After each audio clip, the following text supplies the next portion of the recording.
Good evening, Arun sir. Arun Mali sir, are you there?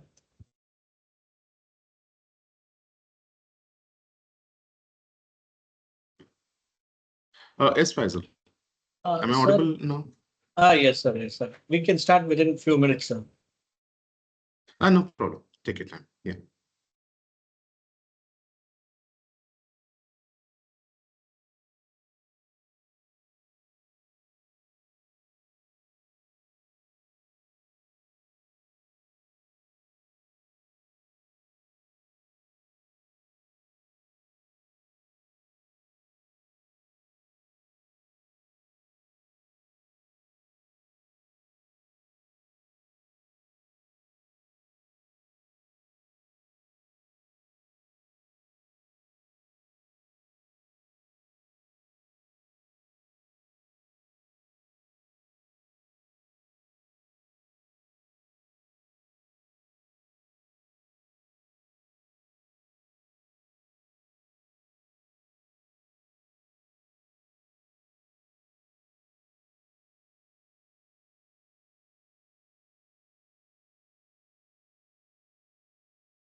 Participant, wait for a few minutes. We can start within few minutes.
Arunmoli sir, we can start. Are you able to hear my voice? Yes, Mr. Faisal. Yes. Yeah, sir, just a minute. Uh, Good evening, everyone. On behalf of K. Ramakrishna College of Engineering of Department of Artificial Intelligence and Data Science, it is my great privilege and honor to warmly welcome our esteemed chief guest, Mr. M.V. Arun Moli Devan, to this faculty development program. We are truly delighted by your gracious presence today. Your vision and expertise and valuable insight will undoubtedly inspire and enrich this program, guiding us toward academic excellence and professional growth. Ladies and gentlemen, please join me in extending a warm, wholehearted welcome to our distinguished chief guest, Mr. M.V. Arunmoli Devan, sir. Welcome Uh, you, sir. Thank you, Faisal. Thank you, Faisal. And uh, yes, can I go ahead? Yeah, sir. Yes, sir. Yeah, sure. Okay. Okay. As I believe it is the same team which I met yesterday for the session. So just with a short introduction of myself. Okay, my name is Arun Devan, and I'm working as a senior engineer in Digitite Solutions Private Limited. So more than 15 years of work experience I have in various sectors. So I have been started my career as a network engineer, but going forward, I have been involved in many projects and other aspects of central government and both state projects I have been involved. And across the India, I have traveled a lot of places in implementing the projects. Okay, so that is something which brought me here for this SDG goals and to speak about this some of the social oriented in reforms. Okay, so let me close my video and share a presentation for you guys. Okay. Yeah.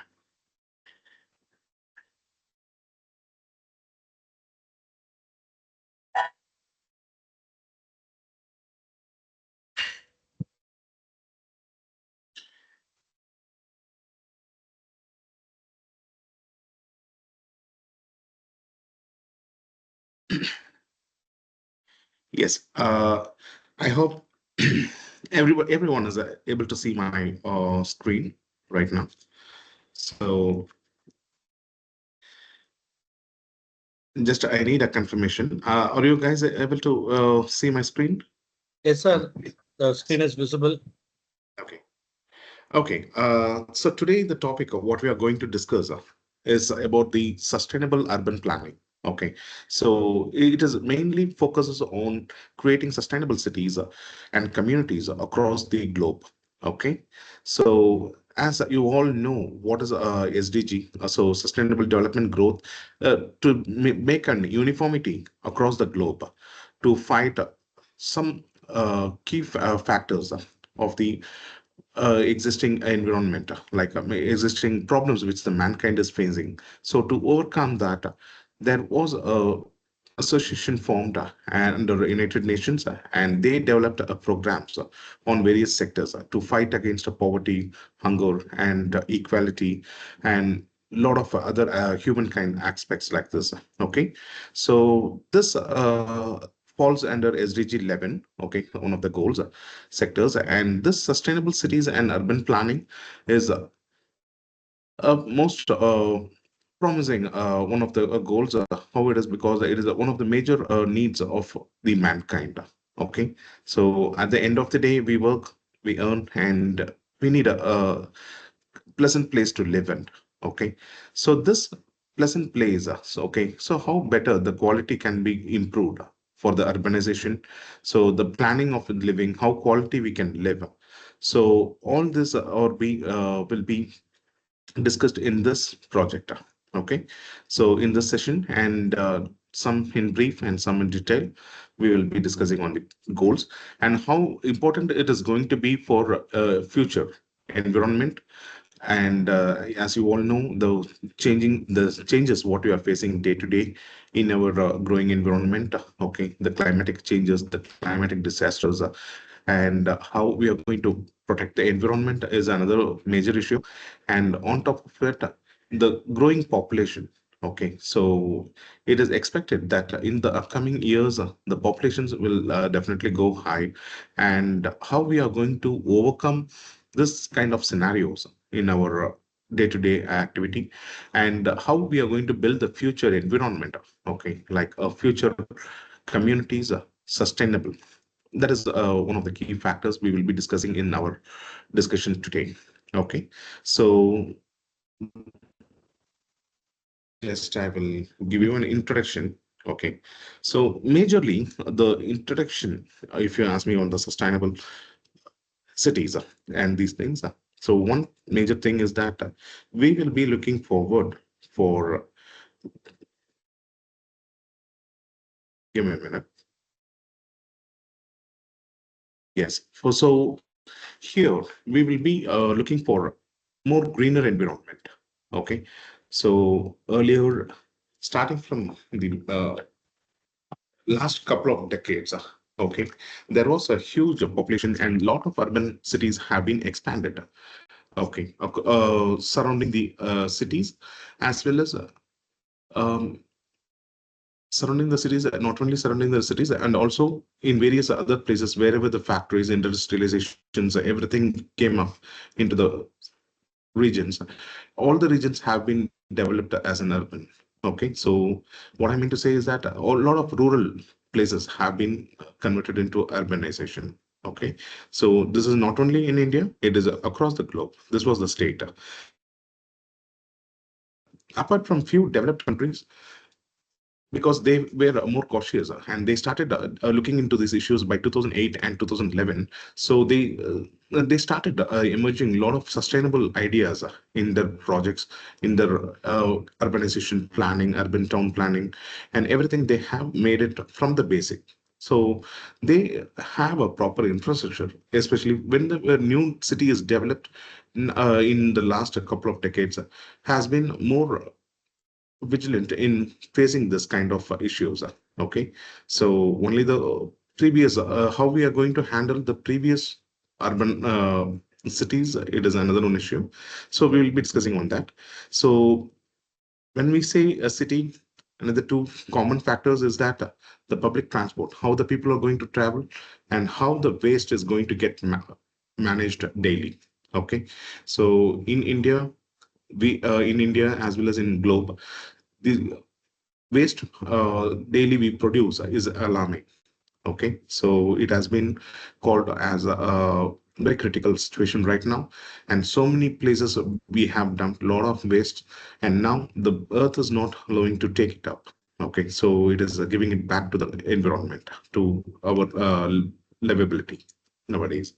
So waste management and public transport will be one of the key factors. Okay, so other main goals of this SDG 11 is that improving more green spaces. Okay, so even though the population is increasing, so how we can live and accommodate the population in a better way. Okay, so earlier, if you take, there was a horizontal buildings and a lot of horizontal accommodations was improving, but nowadays it is all like it is all like a kind of sky blazes, like I want to say, a kind of vertical environment is developed. Okay, so even I think if you have visited Singapore, the Singapore for its growing population, it was having very less land. Okay, so what they did, the apartments, they started building apartments from 1980s. So there was no places. So what happened is that the land pollution, they were able to control it all at one hand, one place in a centralized way. They were able to manage the waste. They were able to manage the transport. They were able to give better quality living, like basic necessities like water and what are the other factors like electricity, everything they were able to give in one single place of one single infrastructure. So that is one of the iconic model which Singapore brought in the early 90s and 20s. So early 90s and 1990 to 2000 and 2000 to 2010. So this was some of the I'm sorry, guys. So these are some of the places so that the green some of the green spaces will be left out. Okay, so for a population like in a, for example, if you take a whole country, India was once utilizing somewhere around 67% of forest in our India, and there was only 30 to 40% of people were utilizing the cities and as villages. Okay, but now the it has been in last 60 70 years, it has been too much of environmental hazard that a lot of forest deforestation happened. Okay, and the forestation have been pulled below 40. Okay, so you would have heard of terms like a carbon negative country and a kind of zero pollution polluted country and these kind of things. So right now the I think Bhutan, they will call it as carbon negative country because the amount of oxygen what they produce is less than the amount of carbon dioxide what they release in the country in that particular region. So similar way in India, so they are trying to maintain a biodiversity kind of thing where it will sustain both environment, the quality of living, I mean the quality of air quality, and it will make more comfortable for us to live and without any health hazards and other things. Okay, so green spaces, they are enhancing more in the cities, inside the cities, like even there is a tall towers or something, you can see a lot of green, small green patches you can see here and there. Okay, so the company are bringing up these things, and affordable housing, that is one of the major things. And they have a statistics which was very much alarming, that there is more than 70 to 80% of the people was not having own house. Okay, so that is or a proper stay. Okay, that the quality of living was not up to the proper uh, livable way. So that is something which was keenly discussed, and some kind of necessary measures have been taken to provide equal and to provide social equality for all, and to give a quality of living for everybody. Okay, and sustainable transport. Yeah, normally when there is a transportation, people without transportation there cannot be. And even though we work from home and a lot of other things are there, for certain things we have to travel and transport. So here they trying to promote a lot of public transport where it will reduce the carbon emission. Okay, if you take some of the European countries, they are well developed in public transports. Even Singapore, in this Asian continent, and these people they have developed a lot in public transport. So very see, with the growing rate of population, everybody have to have their own mode of transport. It's going to be a very hazardous impact. It's going to cause a very hazardous impact on the society. Okay, on the atmosphere. So every the carbon emission, whatever it is creating, and these things, it will take plenty of years for us to revitalize. Okay, so and think of the growing population, the waste management. What is the worst that we are going to produce per head and per family and per city? So that is the very alarming rate. We call it as a waste when we throw something to the environment. Okay, when we recycle it, it is not a waste anymore. Okay, so through waste, how we can promote our living. Okay, how renewable energy resources can be converted, how the waste can be converted to other energy renewable way, and how the waste can be managed in a better way by creating some manure, and in the field of agriculture they can use it, the waste, and chemical waste can be uh, taken care instead of leaving it on the sand or water. They can be they are plan they have special way to handle chemical waste. So those ways they are implementing, and also plastics and other synthetic waste will be taken care by recycling it. And almost in European countries, I think 80% of what the plastic waste they produce, plastic they produce is returning as plastic, as in recycled waste. But in India, it's not even to the level of 40 to 50. But the government is taking a lot of actions, like many initiatives they have taken in the last 10 years. So from 2014, if you take, uh, starting from 2012, if I'm not wrong, they started bringing that a lot of initiatives in the place of Clean India and other things. So that is something we will be discussing. And see, and the importance of sustainable urban planning. Okay, so urban planning, even though it has been with us for plenty of years, okay, now we are taking it into a lot of consideration. This urbanization, we have been monitoring since this has been handling it from after independence in India. We have been had a lot of laws and enforcements for urban town planning and other things. But if you ask me if it is was sustainable, it was not sustainable. Okay, most of them polluted a lot of places, and that was taken into consideration by the government, and they started providing a lot of recycling activities, or a lot of changes into that urban town planning, and they started taking into all the facts of consideration which was highlighted in the SDG nowadays. Okay, so if you so we will come to that point. We will be getting into that topics. How we what all the government is India government of India has taken measures to give quality living for all. Okay, and so the main principles or the objectives of that sustainable urbanization, it will be of resilience. How we are going to be resilient in the during the climatic or disasters and other things, and equality, providing social equality to provide to ensure that everybody isn't having a proper uh, space to live and everything is properly given. And there is also some other challenges we are facing, and that is something like related to this. Sorry, guys. Um, that is something related to this inequality which is existing in the society. Like equal opportunity should be given. Okay, a person who is earning even a same kind of earning opportunity should be provided to a physically challenged person. So a lot of barriers are there in getting into that social equality. So how we are going to promote social equality in this sustainable cities?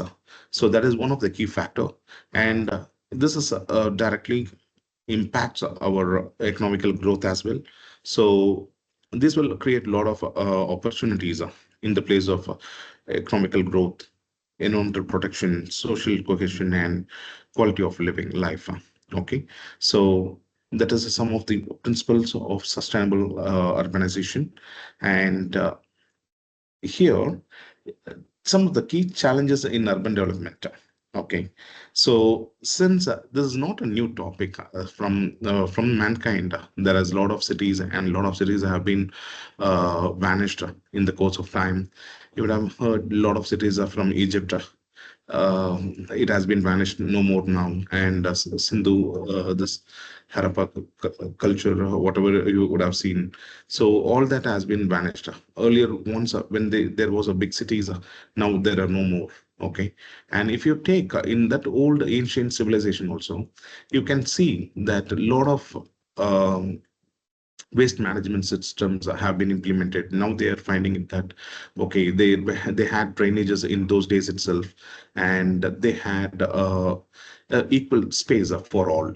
Okay, equal space for all, equal space for gathering, and properly town maintained and with full protection from enemies and the other animals, and how they protected the forest, and the importance of the forest, how they have kept it. So all that has been taken into consideration. So the key challenges here is the main thing is that the rapid growth of the population. Okay, so if you take India, the population will increase almost 38 million by 2030. So that was a figure which they have given it in a statistical report. So not only in India, the all across the world, the population surge is going to be high. Okay, and especially after this lot of issues happen, and it is somewhere around 2 billion.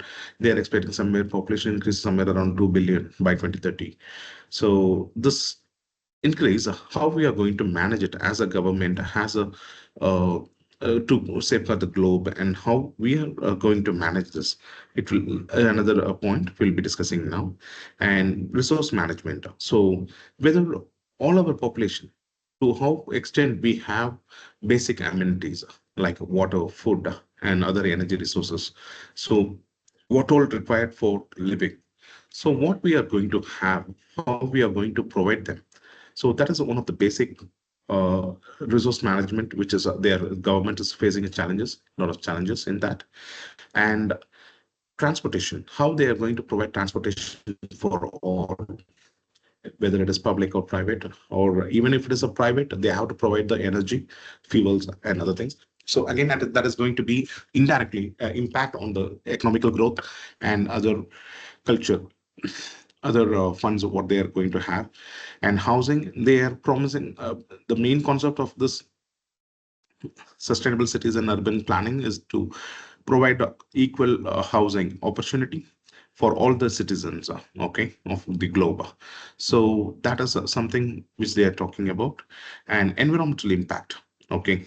How this waste daily, the per capita head, how much waste a person is going to produce. If you take yourself from morning till evening, okay, in a week or in a month, how much garbage you are collecting, you can just measure it in kgs and keep it. And how much is recyclable and how much is non-recyclable, and is there any plastics, and how the plastics are being thrown.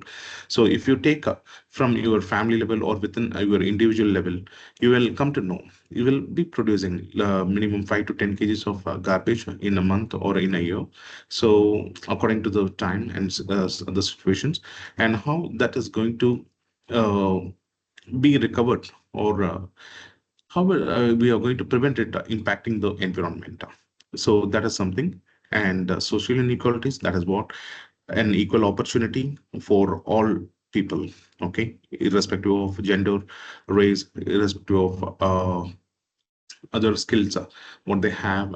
So the population growth, we cannot say in which sector it is going to be high, whether it is going to be like in the upper class, middle class, or where it is going to be, okay. But we have we have to address this issue, that is, inequality. I think yesterday also we discussed that this is something, one of the major aspect which will contribute more to our GDP.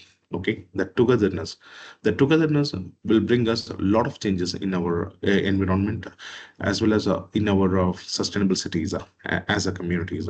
Okay, and climate resilience is that how we are going to uh, manage natural disaster. Okay, so as I said, the global warming and other things are increasing in an alarming rate. So how we are going to handle this kind of situations during uh, in the upcoming days. So that is something is going to be, and how we are going to protect it. Okay, we cannot control, or we cannot say that there cannot be a natural disaster, but what is in our hands is that we can prevent it from the cause. Okay, so we can prevent it from the basic. Okay, how by not occupying the rivers or lakes while urbanization, by not to deforest a lot of areas.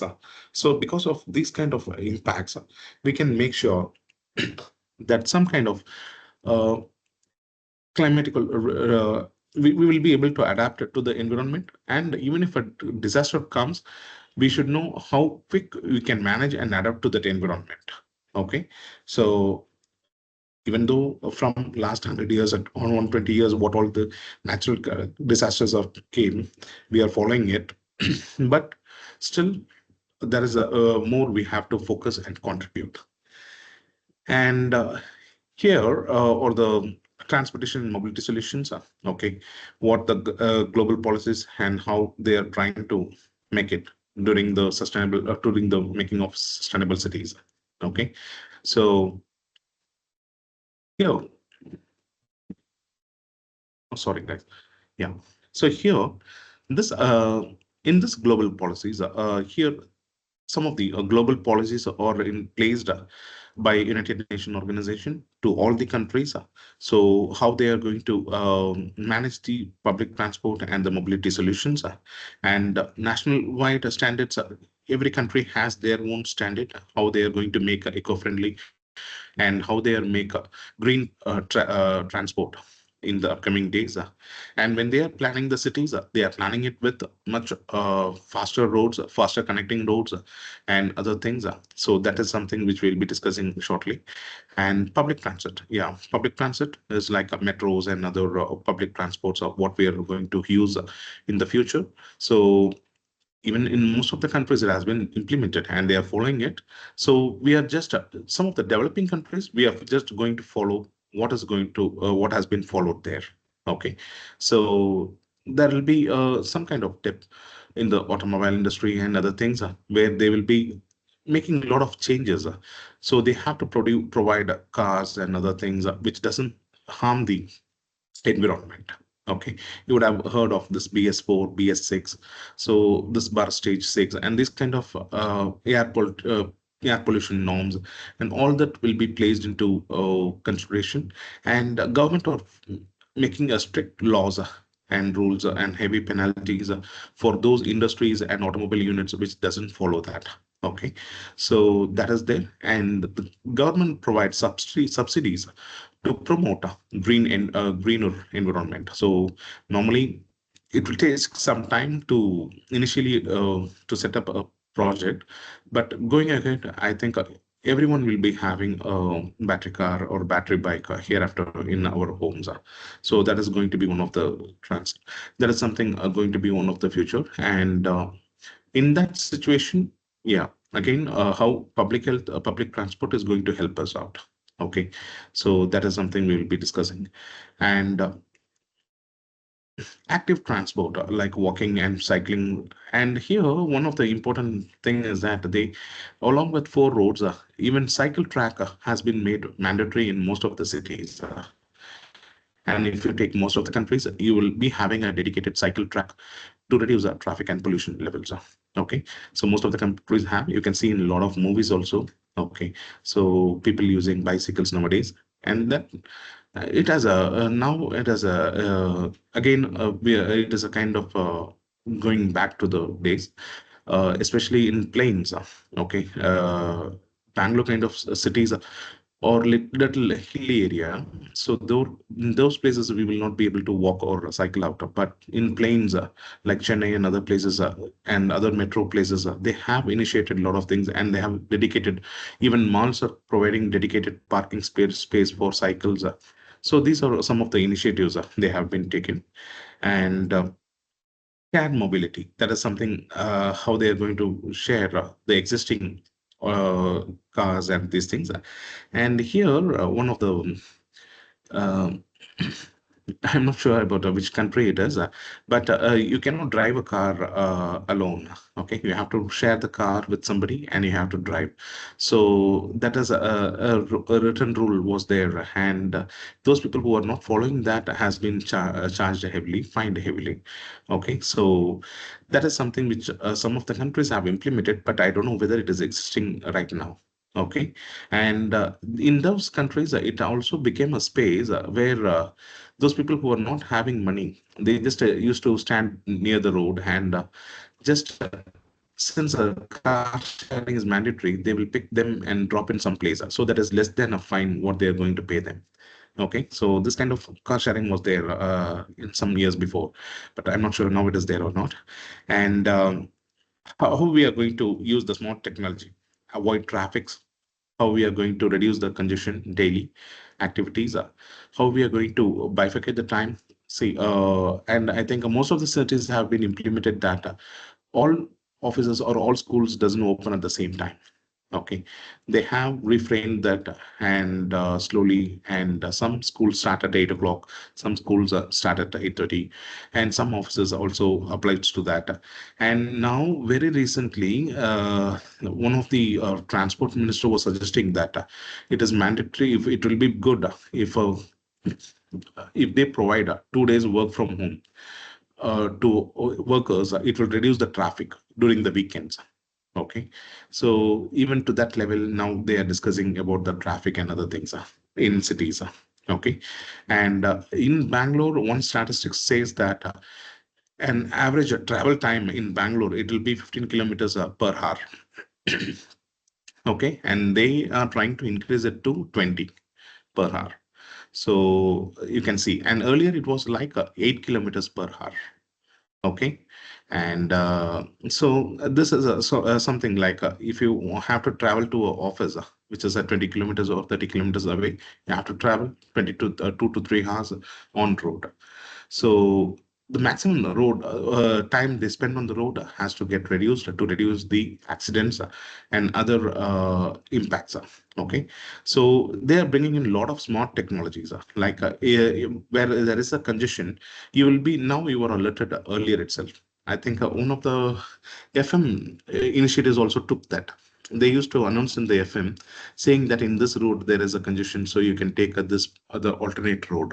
So this kind of smart alerting systems have been produced, and nowadays everybody started using Google Maps.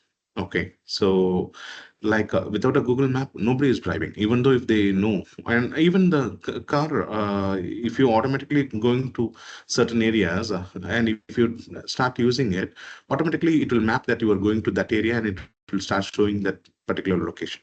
Okay, so that artificial intelligence has played some role in that. So every time when you as a routine, if in morning you are going to college and evening you are coming back to home, so that routine automatically it will get registered in your geological chip of your car. So that is something interesting nowadays. Okay, and so these are how they are going to promote here in sustainable cities. Okay, because major issue it major things is going to depend upon the transport, whether they are going to bring foods to the city, or whether they are going to come whether the people are going to travel outside the city and coming inside the city, and how they are going to in case if there is a weekend and if they are going for any kind of events, how they are going to manage that place. Okay, whether it can accommodate as much crowd as they expect, and all that are taken into consideration when it comes to sustainable cities and its transportation part. Okay, and this social inequality, what we have been talking about. So how they are included in the cities or sustainable cities. There some of the pros and cons. It's mentioned here. Okay, so here it is something like an it will give an opportunity. All kind of communities, diversified communities can live together. Okay, so that means a different culture and heritage, and all will be in one roof, and it will strengthen. And also, there is something like a lot of business opportunities will be created across the communities. Okay, so earlier, if you take one particular region, will be more into that one particular business.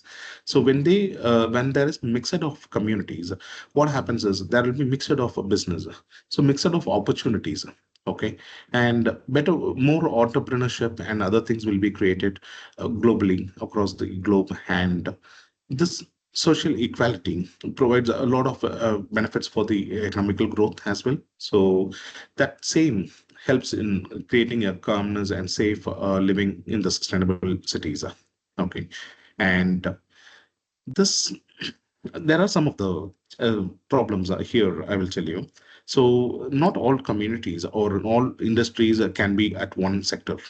Okay, so for example, it might cause some kind of way where they have to dump a lot of waste or industrial waste or anything has to be dumped within that city range. So it is something like not there. There is some kind of exceptions as well. Okay, So, and there will be some kind of challenges daily by the governing bodies or operating bodies, local bodies. So all these things, there will be a lot of issues creating and some kind of confusions it might be causing. So that is one fact which is a problem when we try to bring all in one place in one city. Okay, so and some here it will be like suddenly we cannot take any decision. Okay, if a particular project or something is going to come up in one particular place, we have to make sure that it equals a lot. Okay, and it provides equal opportunity for everyone who is living there in the city. So in case if particular his for example his place or his house may be occupied and that has to be removed for a development of the city, and that might create a little bit of confusion in particular places. Okay, so that is one thing is there. And this public transport and mobility programs, that's what I was discussing earlier. So this is the plan which they are going to make it through this our government sectors.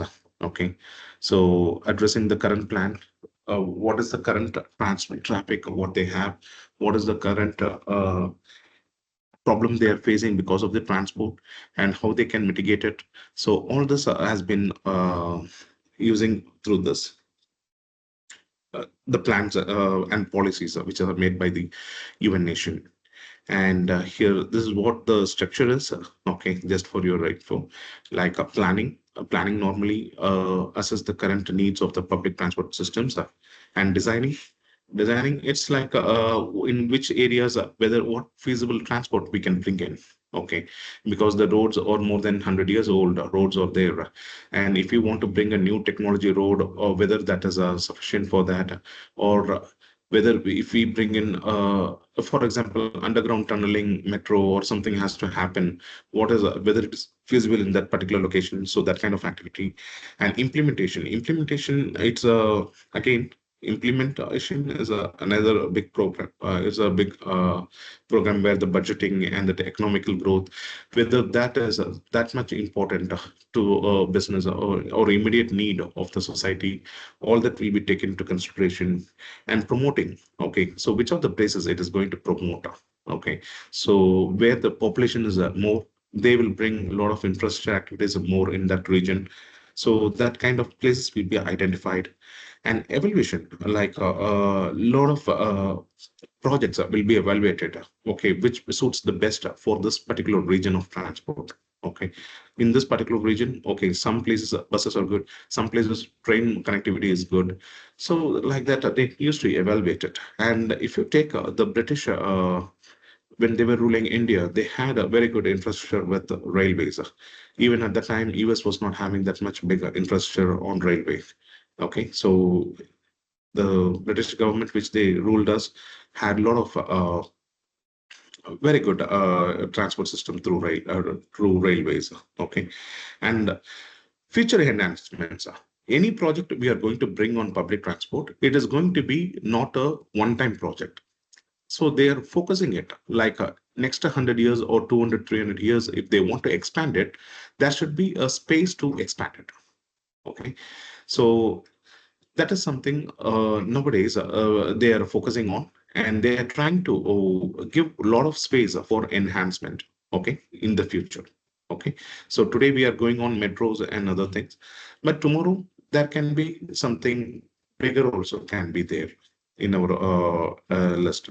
So that is something we will be the government has initiated, and the policies have been framed according to that. Okay. Yes. So these policies have been made for to maintain all these things. Okay, like green spaces, public transport, energy efficiency, okay, waste management, community engagement, and sustainable housing. So these are some of the topics which we have already spoken with us. And here, main part of the here is that. So here we are going to discuss. Okay, in India, what is the challenges we are facing? Okay, in India on this SDG 11. Okay, so this is something we are going to check now. So here, another here one more point I would like to add. Just give me a minute. Yeah.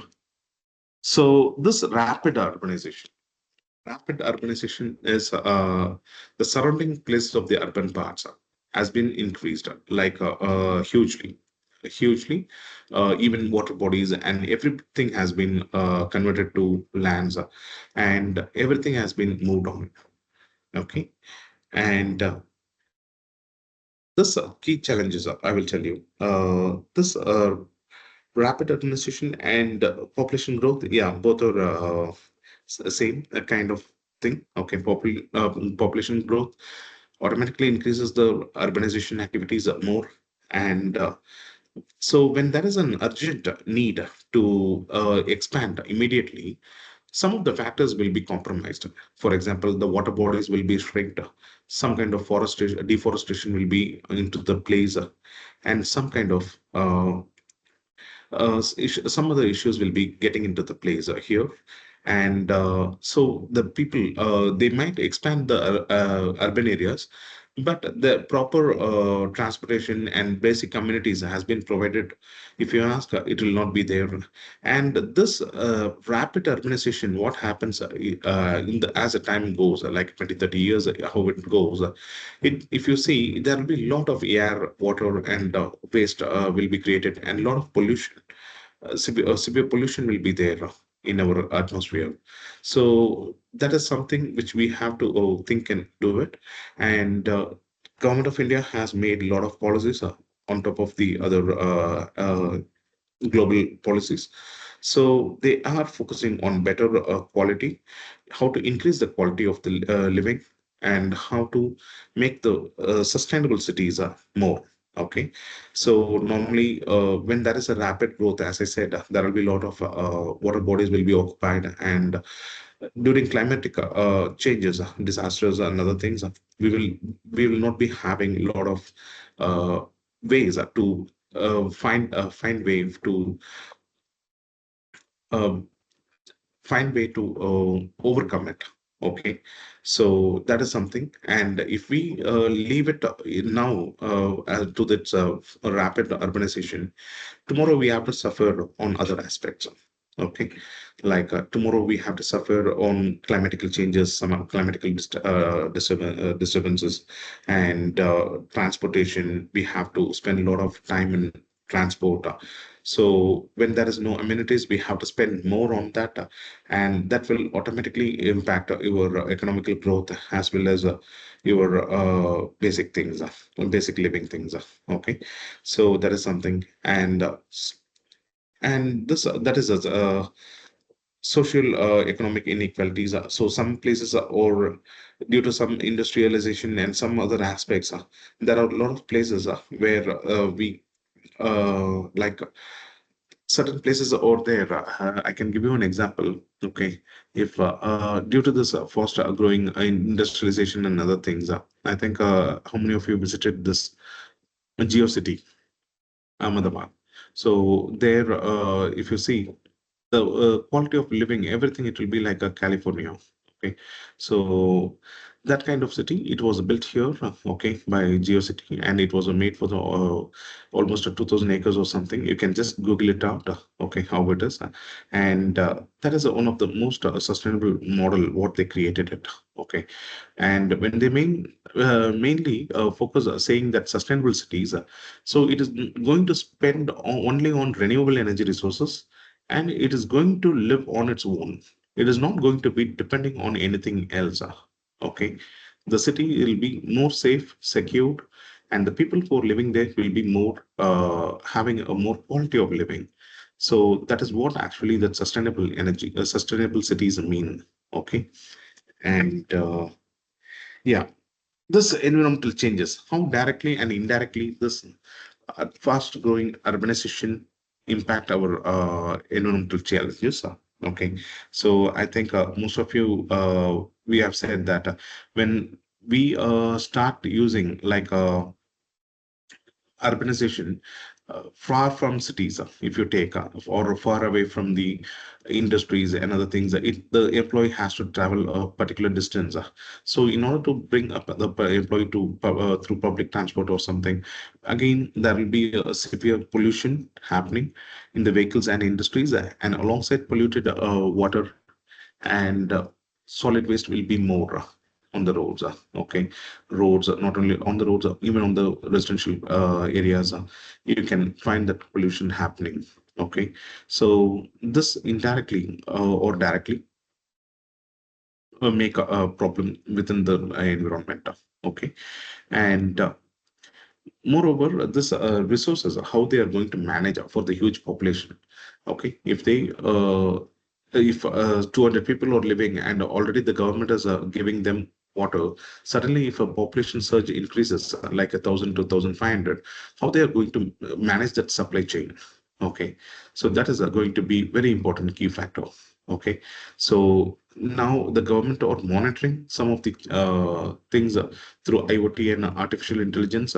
How is because now they can so sometimes there will be a fixed timing for motoring and other things. In Bangalore, they were having a very water scarcity, and how they managed it is that some of the low populated areas was getting more water, and some of the high populated was area was getting very low water, very low water. So this variance was there. Okay, so the low population was getting high water flow, and where highly populated, there was no water at all. So they started fixing automatic missioning systems and other things, automation things in that pipelines and other areas where they can fix. So what happened is they start. Whatever needed water has been taken from the resources, and the remaining water was secured.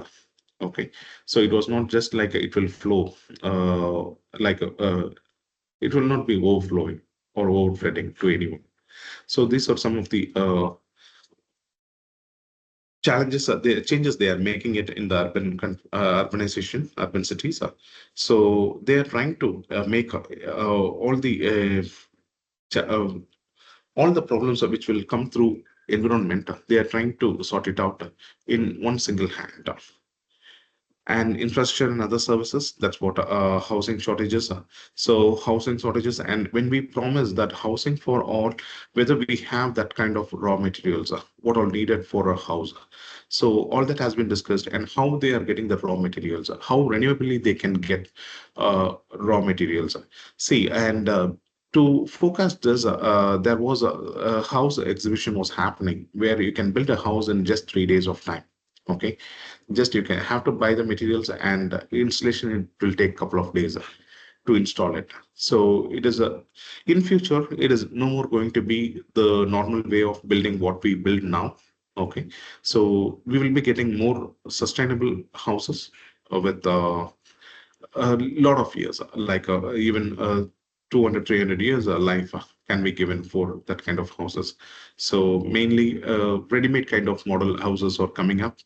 And now, even if you have a small 1,000 or 1,200 square feet of area, now a lot of government policies and other changes have been made to increase the green environment. That 4 feet of the in the beginning of the which is towards the road should be left vacant. Okay, that is for future expansion. So these kind of laws and all are already in place in most of the corporates. Sorry, most of the corporation cities. Okay, so it is all the infrastructure and services. It has been taken care of properly, and see, and why there is an infrastructure problem and other service related problem happens is because they were not having strong governing bodies, the local governing bodies. I mean the municipal governing bodies. So the government is right now taking very stringent action on and developing and strengthening the local governing bodies, like municipal, right from the revenue officer, tax collectors, and right from the planning executors. So everything. So earlier it was like a different. Uh, now in some of the governments in India, they have implemented a pilot process. Just for your information, I will tell you. They will first collect a house, like a 30 meters or something. They have permission to build a house for a 80 feet road. So, but they will construct a house for 40 meters or 50 meters, but it will not come into their count.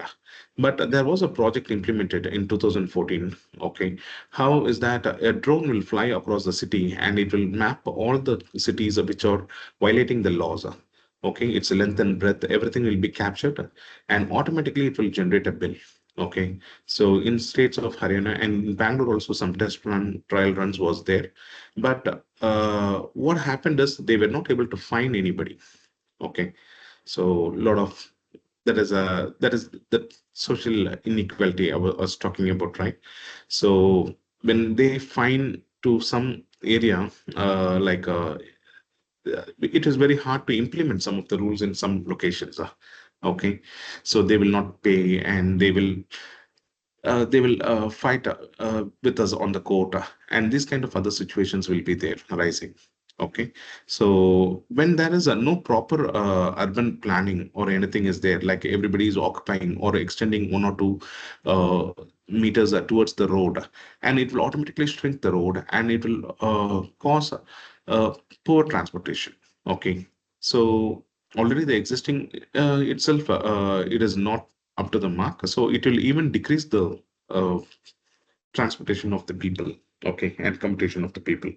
So this infrastructure and servicing part, it is like the government is taking strict action in maintaining particular in strengthening the local bodies, the municipal local bodies, and so social economic issues. So the taxation and other things. So the tax cannot be uniform in some places. Okay, according to the area, according to the place, it has to be taxed, and that will create a lot of inequality issues, and that will be bringing a lot of problems when it comes to maintaining the social harmony. Okay, so you would have seen in our, I think very recently they increased the land tax and other things, and just for your information, in India, from 2002, the GDP of our the GDP, total GDP, which is contributing through this tax, land tax and other things, is 1%. Okay, so they are maintaining it, and now they are trying to increase it. Okay, and those people, it varies in state by state. It varies. Okay, in Bangalore, there was a when I came to Bangalore, it was very new to see. In When I was living in Tamil Nadu, we used to pay land tax, water tax, everything all at every 3 months or 6 months, I believe. I'm not sure.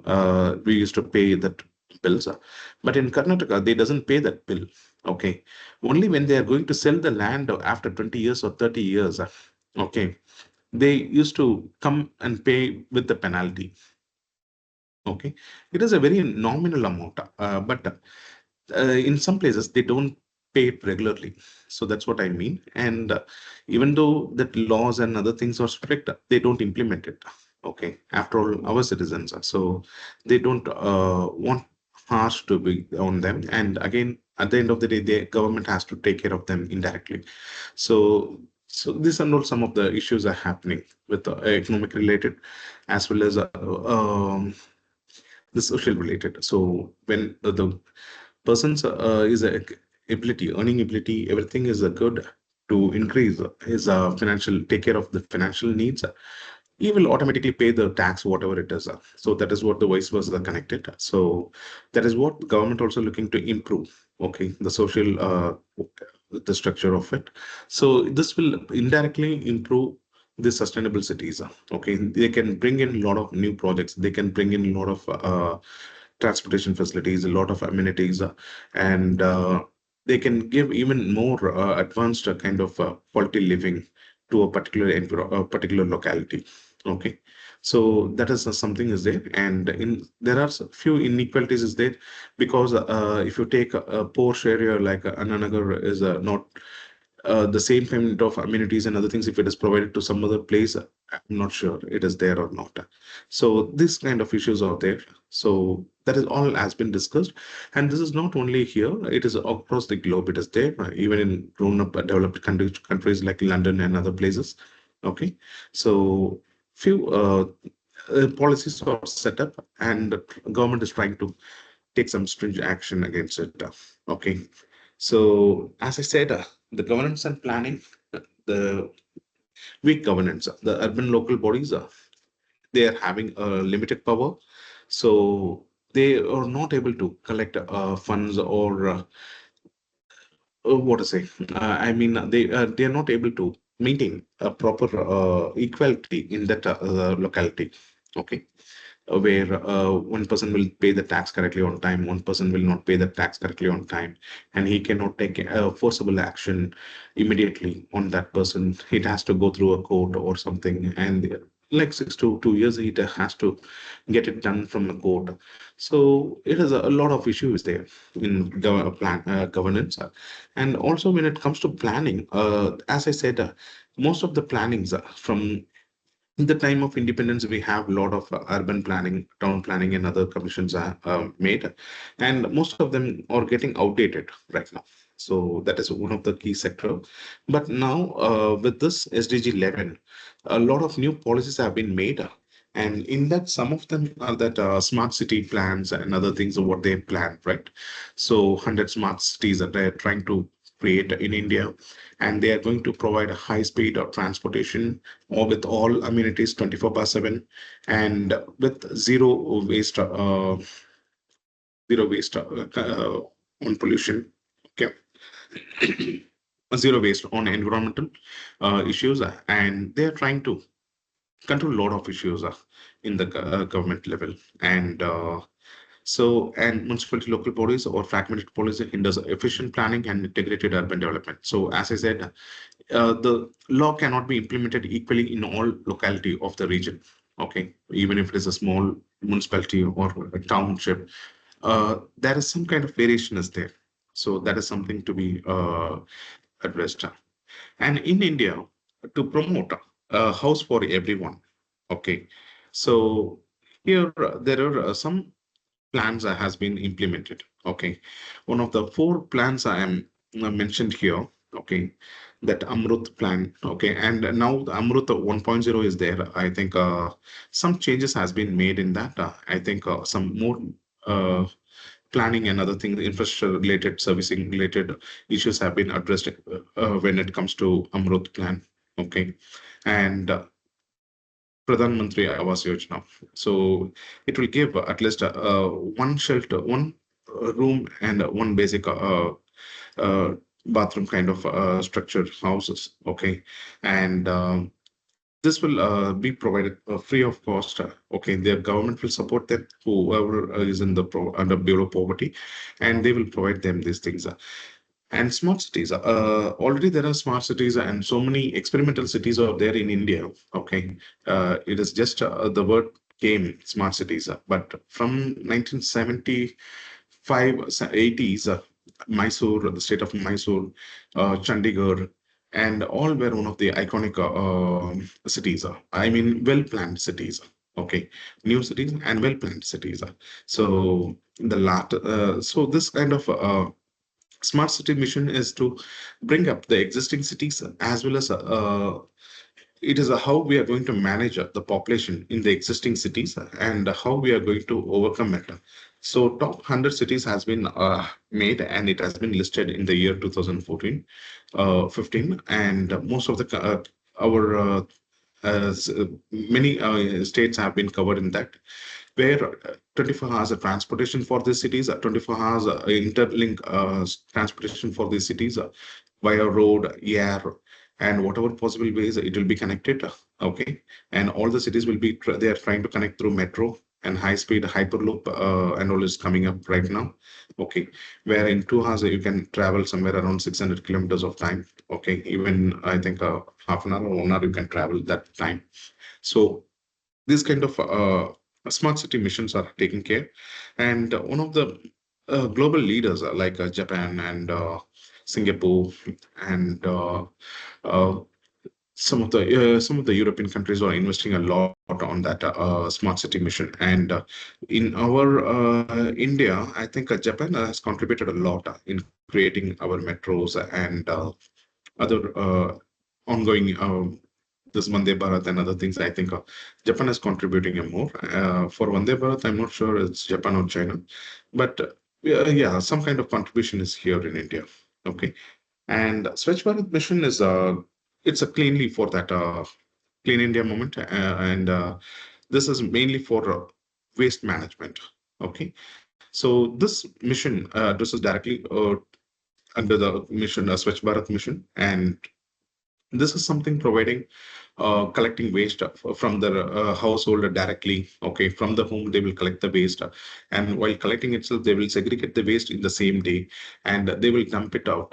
Earlier, if you take some 40, 50, some even 10, 15 years before, uh, in case if there is a place, they will used to dump behind the house or anywhere. They used to dump it the all the waste and other things in a colony or in a street. There will be a place where like a dump yard, they will be dumping it and they will be burning it once in a month or something. Okay, that's all they handled it. That's how they handled it. But now I think everywhere they come and collect it, and no garbage should be thrown. And in some cities we have an option where they see if you dump any drop any garbage bag on the roadside, okay, through CCTV, the municipality finds it and they have fine summoned also. Okay, they used to launch a fine also.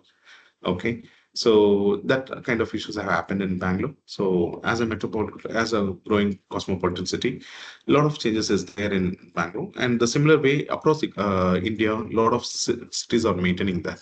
Okay, so people's cooperation is more important when it comes to clean India, public transport, and even all the aspects whatever we discussed now. So the people's contribution is more important here in this aspect. Okay, so and areas of improvement. So these are some of the areas of improvement which India was planning. Okay, so this is most of the topic we have covered it here in the earlier slides, and just for you to take a note of it, and to strengthen the. Just give me a minute. So that's it, and so this conclusion part, yeah, that is what how green spaces we are going to create in the future, how we are going to create a supply for the upcoming overpopulation, and how the transportation energies and whatever we are going to provide, it's going to be sustainable, and how we are going to manage the climatical changes, and all this or the conclusion of the sustainable cities and urban planning. Okay, so I think most of the topics and points I have covered here. Okay, and there are some kind of case studies, okay, which I had not included here, but some of the cities are there for a very long back, providing a lot of opportunities here. And so Mysore was one of the named as a garden city, and Gandhinagar, India, was solar city, as they installed a rooftop in most of the places and tested for renewable energy. Okay, whether the city's complete power consumption can be managed through solar. Okay, so that role has been taken into consideration. And indoor, it is a indoor in India. It's one of the plastic-free city they call it.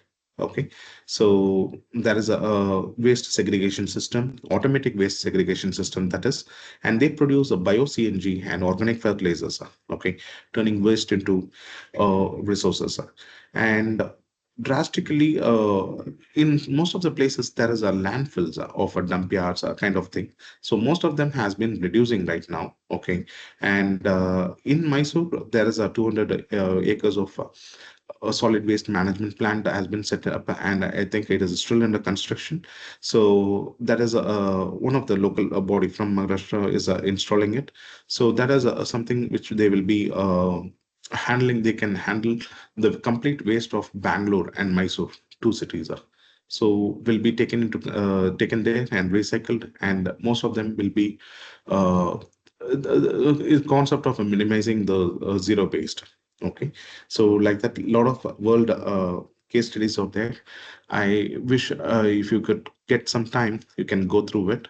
So please go through it. And right now, I'm open for your questions. Okay, and thank you so much for paying your kind attention. Okay, yeah, thank you, team. Over to the team. Participants, you can unmute your mic and you can ask questions regarding this session, or even you can put the questions in your chat box.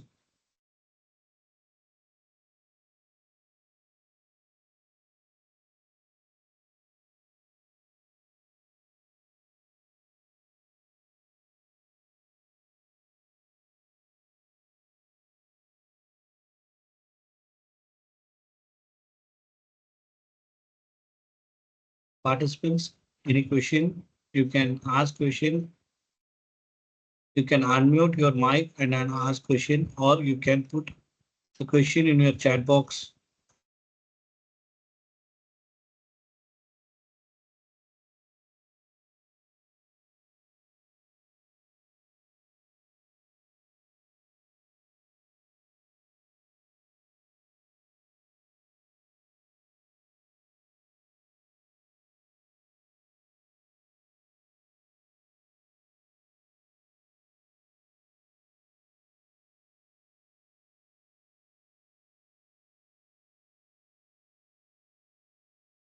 Hello, sir.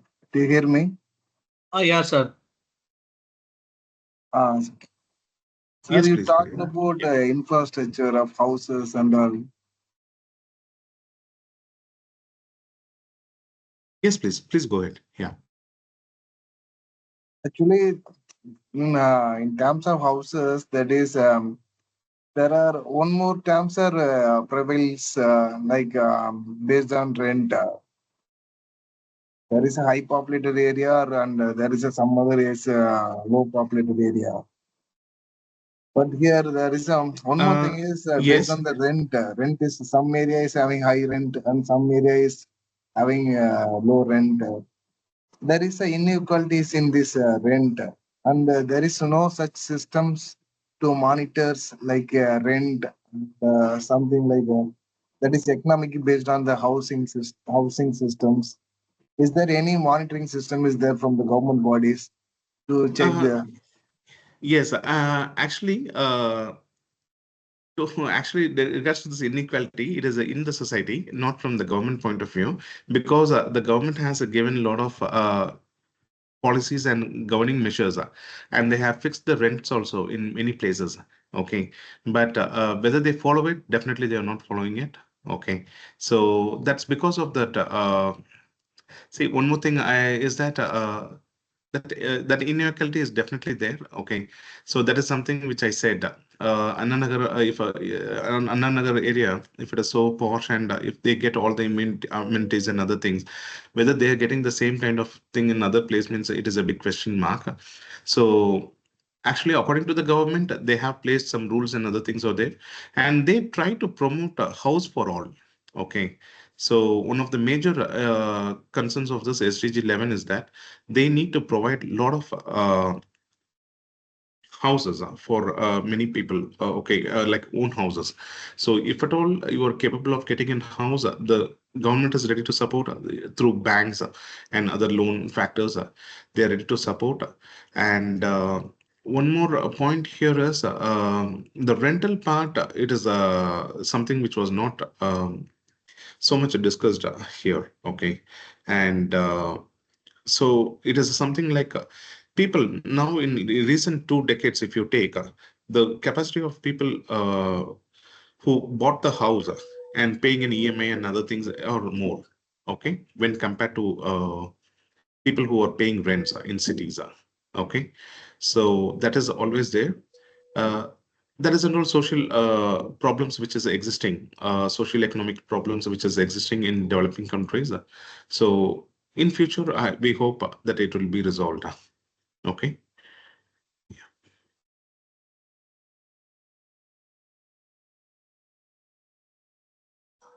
Okay, sir. There is any formal there is rules for having green buildings because the infrastructure is Yes. it's not No, in a it is there. No, green building, it is there. It is controlled by RERA. Okay, I don't know. It's one of the regulatory body for this apartments and other things. And in Chennai, I think in Chennai there are a couple of companies. There are many consultants and who provide all that green building concepts. Okay, and I know some of them implementing in Mumbai and Bangalore from Chennai. Okay, so I forgot the name of it, but there are green building proposals and other things are there, where you will the building energy will be completely taken care by the solar systems, and the water will be like recycled. Okay, the actually for small household also in future, if you're using that 5 mld, 5 lakhs liter for water per day, like that, if you start using it uh, per day, that is a huge amount. But it's even small apartments and other things which uses more than 5 million 5 mld 5 million liters of water per day, or asked to install inbuilt water management systems and solid waste management systems. Okay, so that and all a part of a green building initiative. So green building initiative itself, a separate topic is there. Okay, so water and other governing bodies and electricity, and how much they automate with the electricity and they conserve on electricity buildings and other things. So, and even the paintings, what they make, right, and the paint and other things, how much it is exposed to work. There is a standard. There will be some kind of chemicals that will be released after painting a particular house. Okay, so that and all is taken care right now. Okay, so earlier it was like too much people who with asthma and other people will be suffering a lot in when they paint newly and get into a house. Okay, now that is because of us. So for some days the chemical transmission will be there in the atmosphere inside the air, but nowadays, even that green paintings and other things are coming to market now. Okay, so that is and all something is there. Yeah, yeah. Sir, Arun sir, another question in our chat box. Okay. Just see the chat box, sir. One question is there. Are you able to see the chat box, sir? Yes. I'm able to see. It was the query of Mr. John Waldo.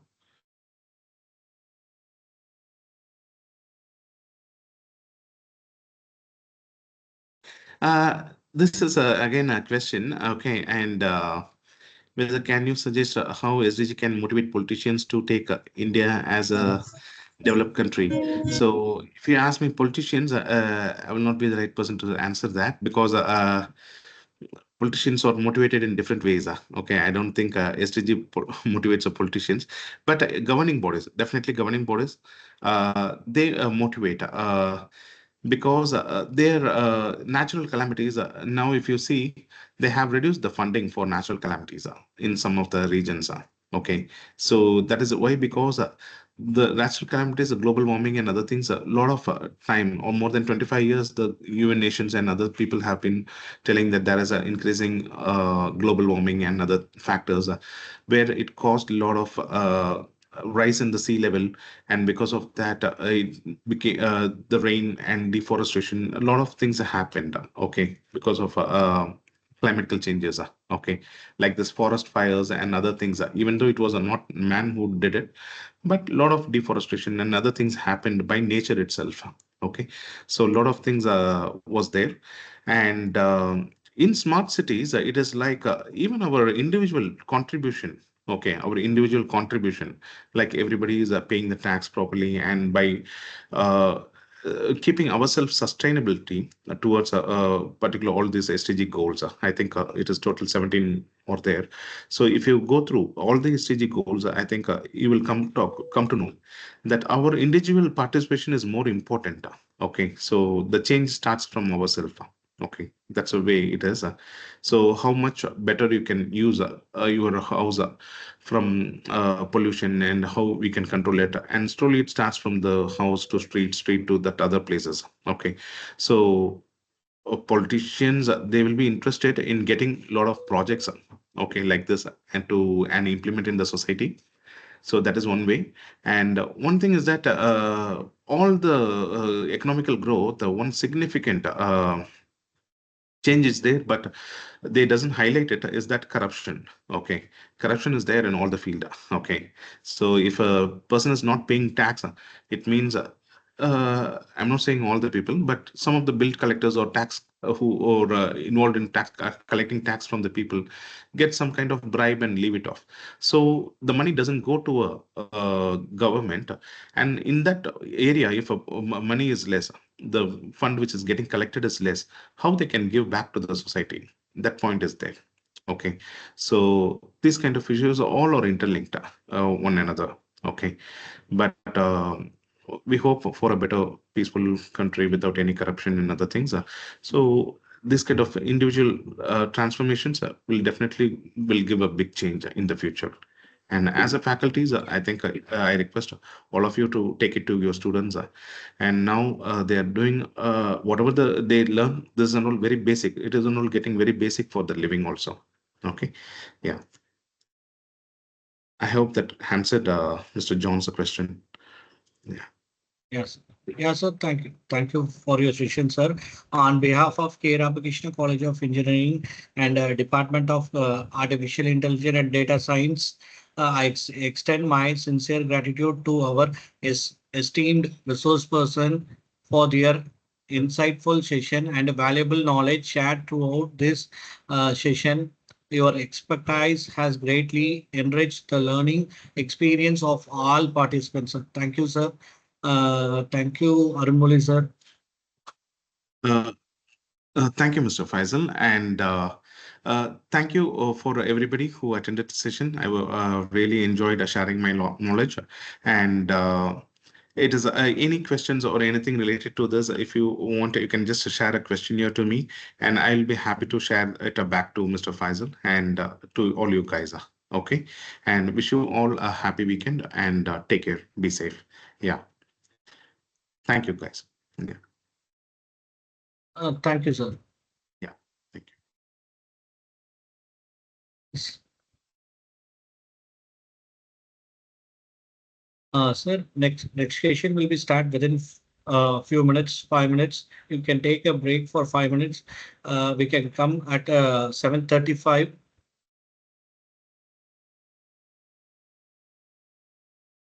And also one information to all the participants. The participants tomorrow session will be started at 2 o'clock. Tomorrow is the last day for our FDP program. So session that is tomorrow is three sessions are there. First session is starting from 2 to 3:30, and second session is starting from 3:30 to 5, and the last session is 5 to 6:30. After 6:30, there will be a validatory function, and after that there will be an online test. So please tomorrow join us on 2 o'clock itself, sir. Participants, dear participants, tomorrow please join at 2 o'clock afternoon. Uh, After a few minutes, the next session will be started.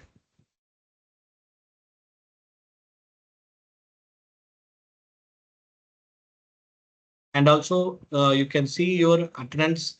Yes, up to yesterday we have updated our attendance. You can see in your ATAL portal website.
Kavya ma'am, are you there, ma'am?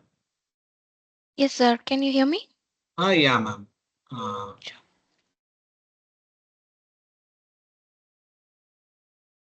Ma'am, just a minute. Sure. Good evening, everyone. On behalf of K. Ramakrishna College of Engineering and Department of Artificial Intelligence and Data Science, it's my great privilege and honor to warmly welcome our esteemed chief guest, Ms. S. Kavya, to this faculty development program. We are truly delighted by your gracious presence today. Your vision, expertise, and valuable insight will undoubtedly inspire and enrich this program, guiding us towards academic excellence and professional growth. Ladies and gentlemen, please join me in extending a wholehearted welcome to our distinguished chief guest, Ms. S. Kavya. Welcome, ma'am. Thank you. Thank you all.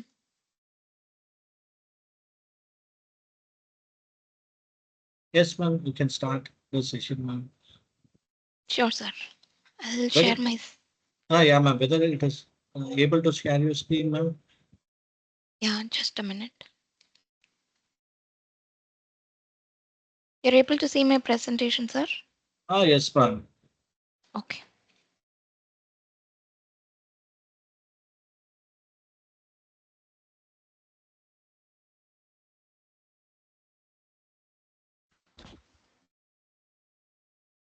Good evening, everyone. Today I'm going to talk about Sustainable Development Goal 12. So there are 17 Sustainable Development Goals present in the industry, but today I'm going to completely concentrate on SDG 12, which is Responsible Consumption and Production. So before I talk about SDG 12, I want to explain what is sustainability so that everyone will be able to understand the upcoming topics which I'm going to present today. So sustainability is nothing but how we are, achieving the economic growth without depleting the natural resources. When I say natural resources, it includes air, water, soil, plants, animals, minerals, etc. So these are the natural resources that are present in the planet. So without destroying this, how are we, protecting our environment and welfare? So that is called sustainability. So now I'll go through the uh, introduction of SDG 12.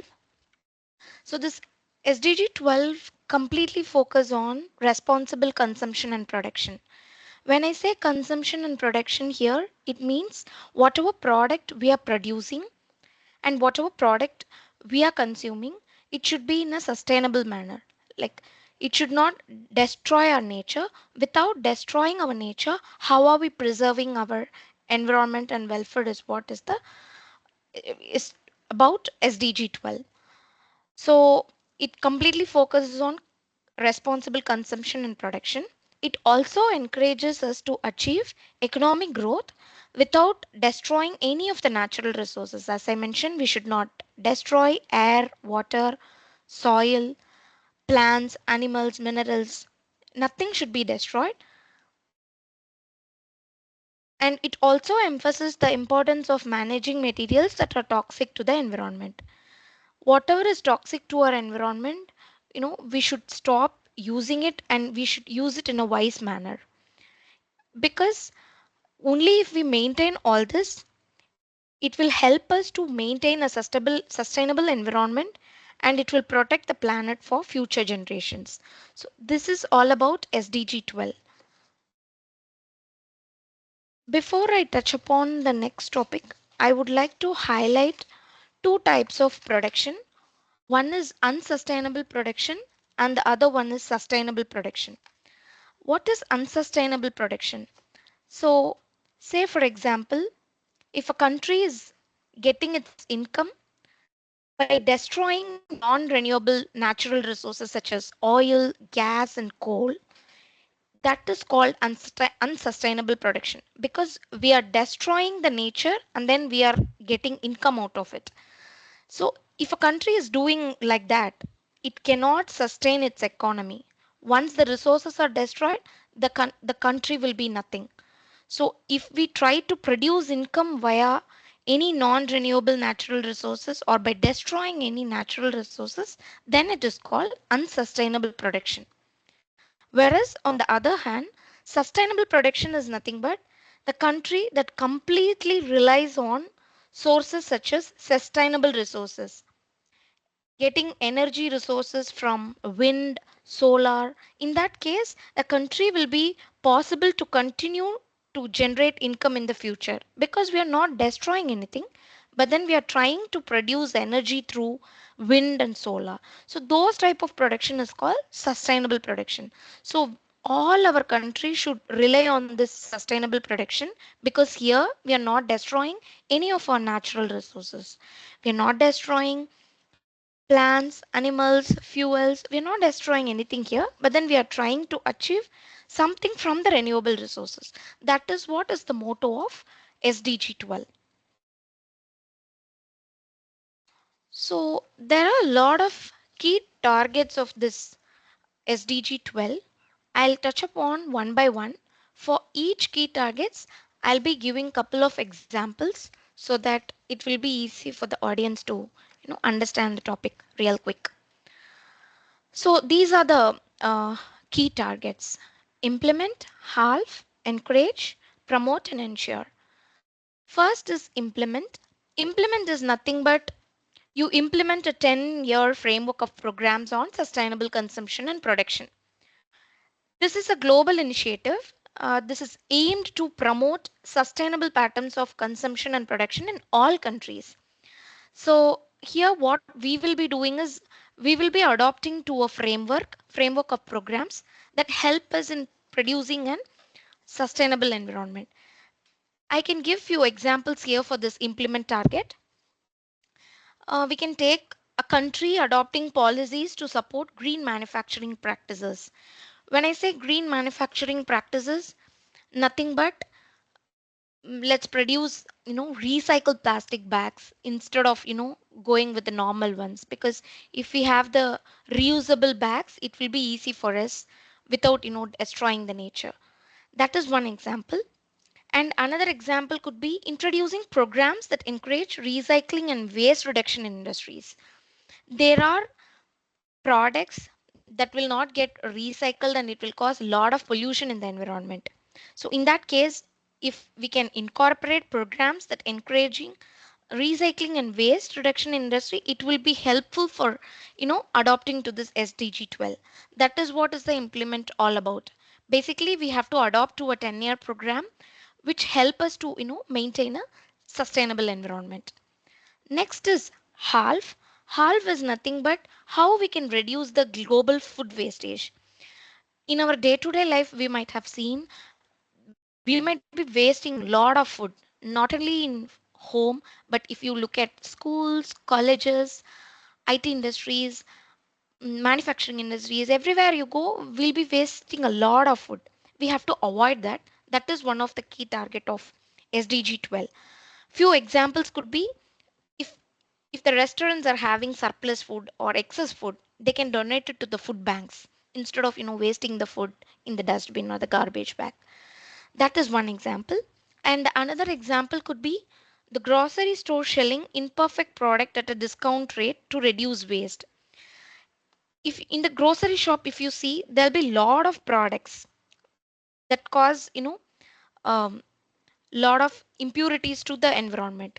What they can do is they can produce it and then they can sell it at a very discount rate to reduce waste instead of completely throwing all the grocery related items in the dustbin.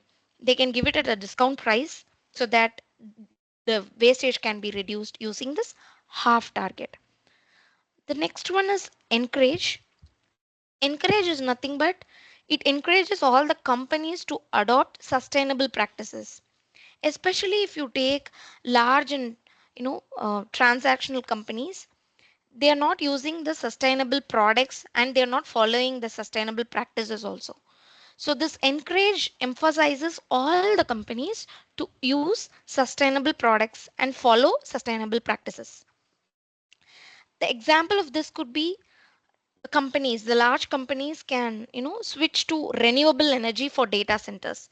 Instead of, using non-renewable energies, they can use renewable energies, which will, reduce waste. So this could be an example for encourage. Also in the encourage, I wanted to highlight one of the standards, which is called GRI, Global Reporting Initiative. So the encourage emphasizes all the corporate companies to align with this GRI standards. There are certain standards that the GRI team is posting. We have to abide by all the practices that are, given by the GRI team. If we follow that, definitely we will be able to, maintain a sustainable environment and we can consume and produce it safely. That is what encourage emphasize. Next is about promote. Promote is nothing but how to, maintain a environment friendly and socially responsible environment in the planet.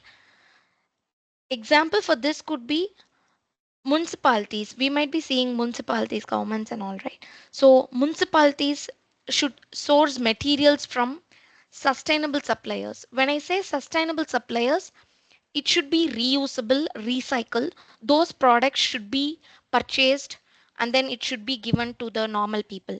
In that way, we will be able to maintain a environment friendly world. So this could be one of the example for promote. And then comes ensure. Ensure is nothing but we have to create awareness about this sustainable development. People in people around the country may not be aware of this SDG 12 at all. They don't know what is SDG 12, what is sustainability.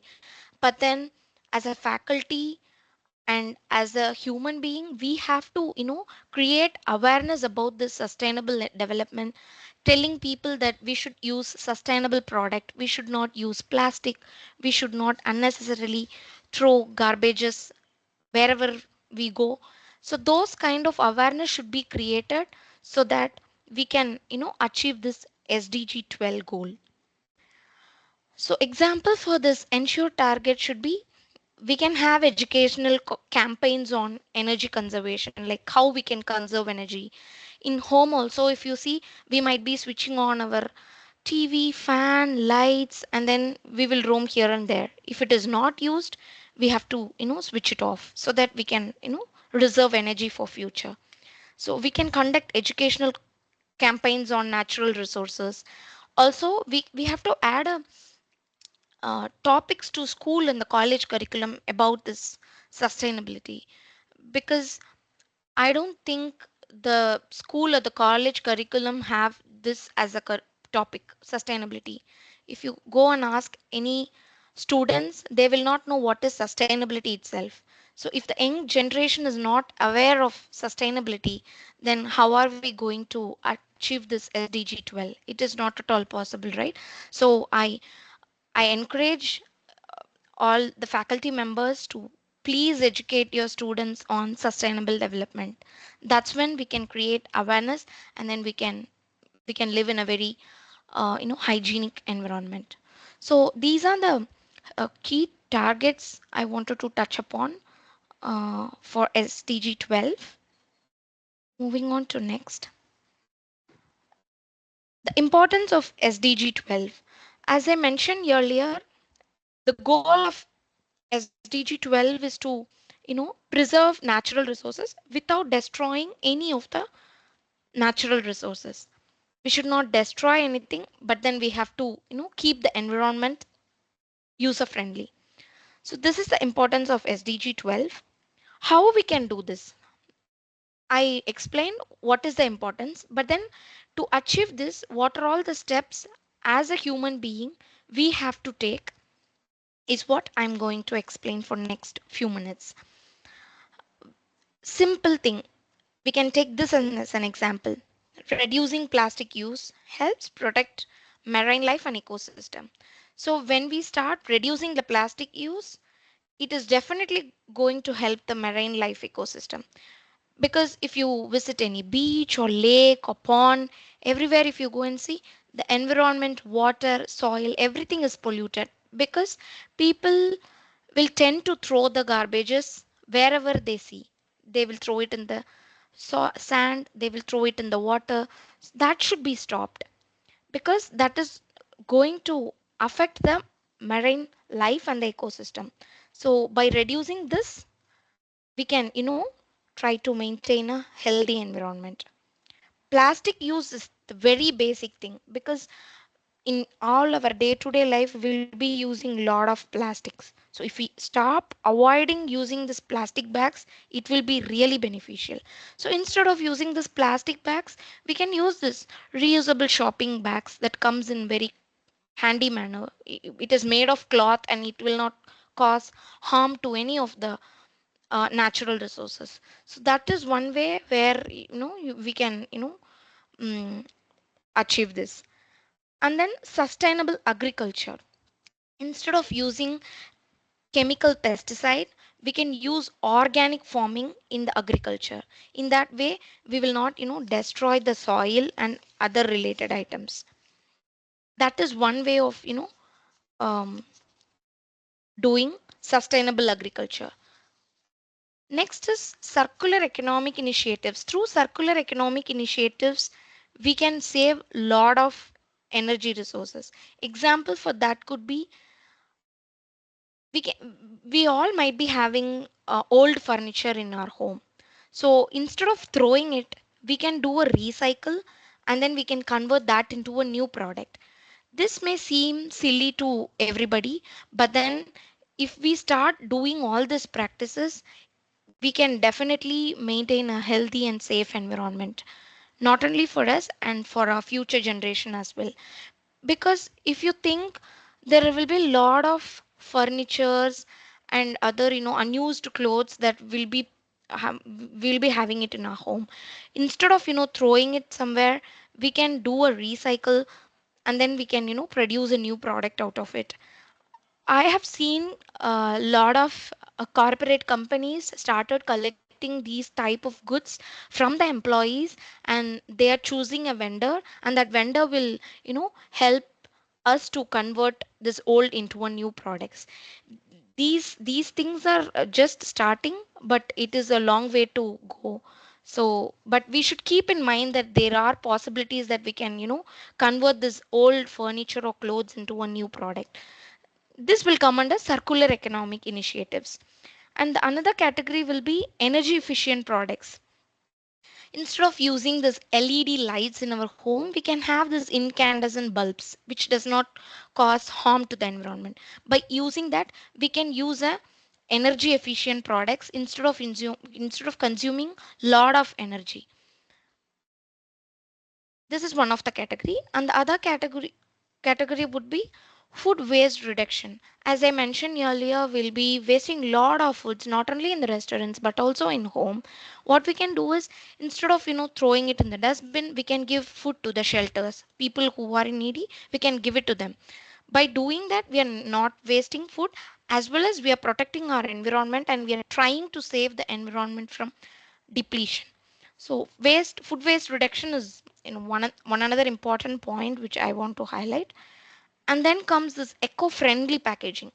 Eco-friendly packaging is nothing but, instead of using plastic covers, we can use it with biodegradable alternatives, like the reusable shopping bags can be used.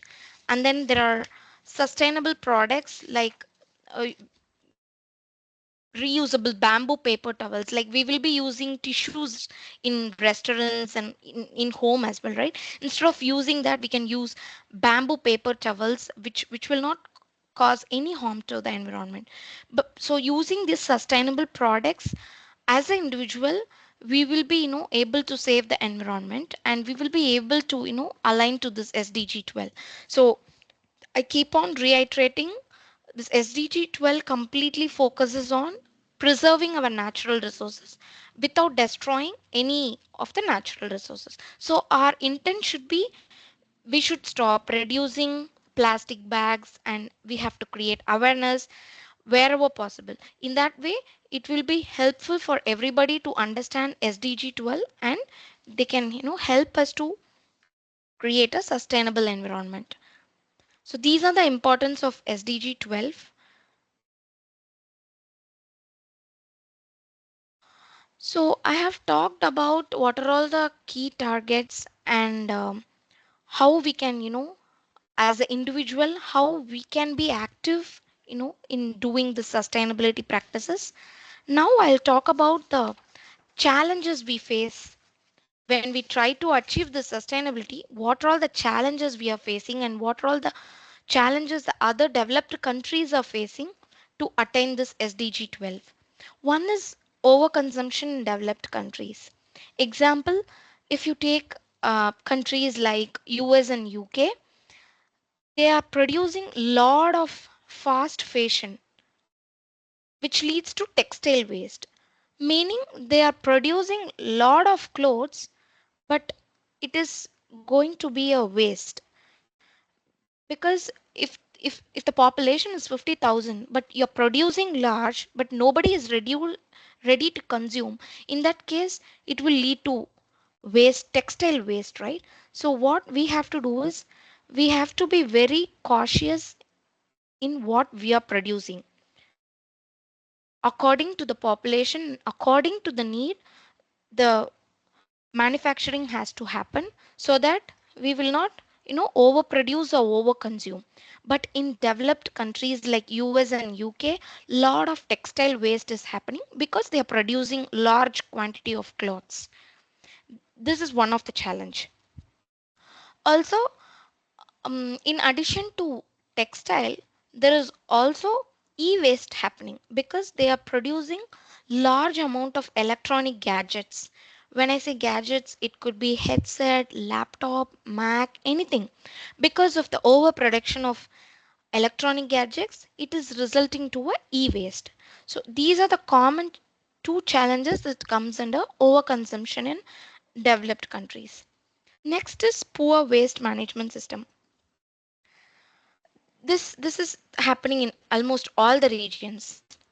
We are dumping all the solid waste in public.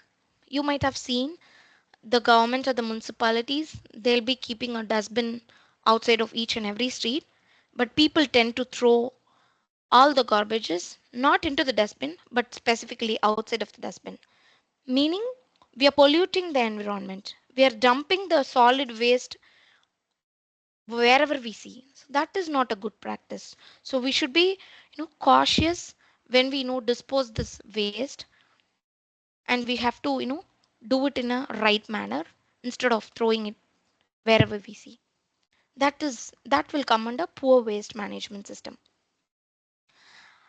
Since we are using lot of plastics in our country, it is not recycled properly, right? So plastic takes lot of time and it has a lot of procedures to recycle it, which causes plastic pollution. That will also come under poor waste management systems.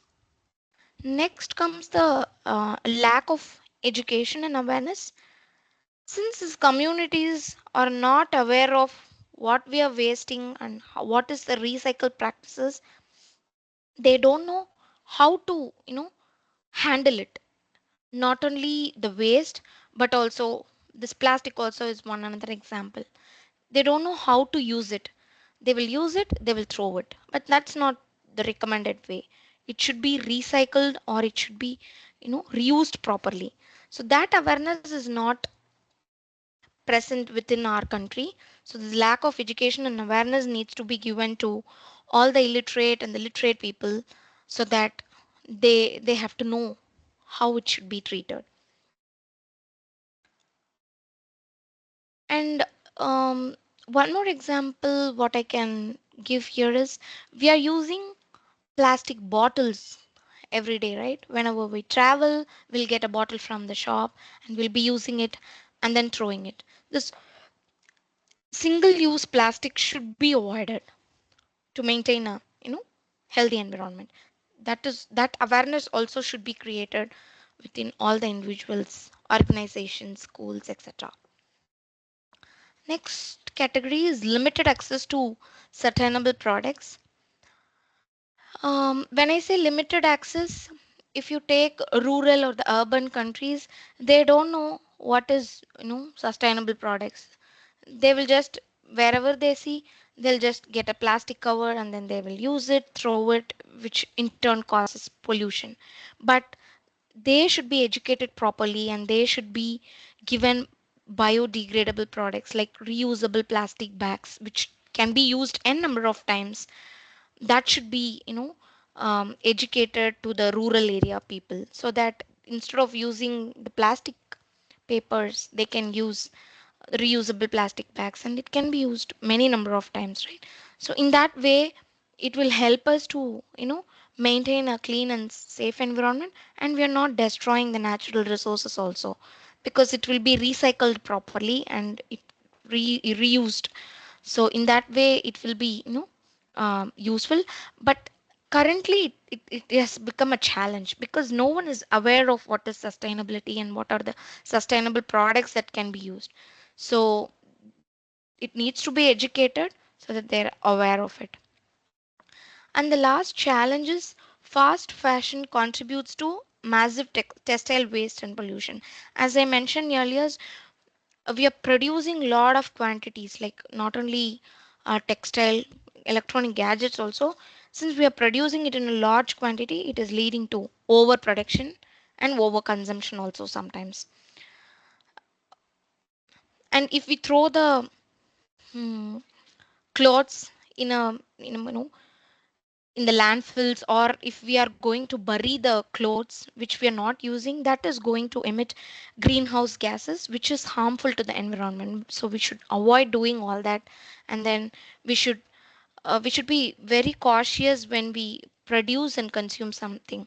If you're producing something, you should be very cautious that it should be sustainable and it should not harm the environment. And as a consumer, we are the consumers.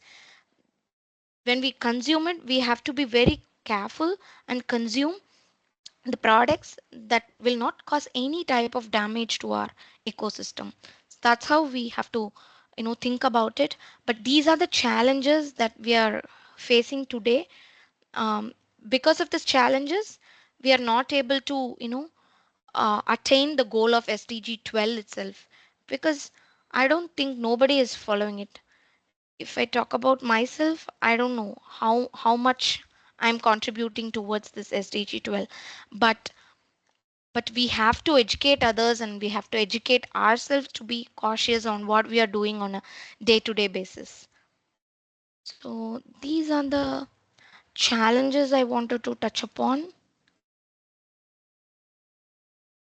Next is the global progress. So this slide specifically talks about how, as a global country, we are doing on this SDG 12. As I mentioned, we are facing a lot of challenges in achieving the sustainable development goal.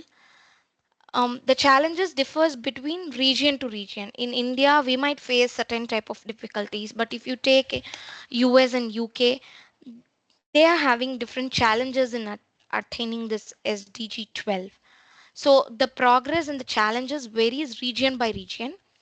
But in European countries, they have implemented a lot of policies to maintain sustainability. And in other developing nations also, they are trying to implement it, but they are facing a lot of challenges.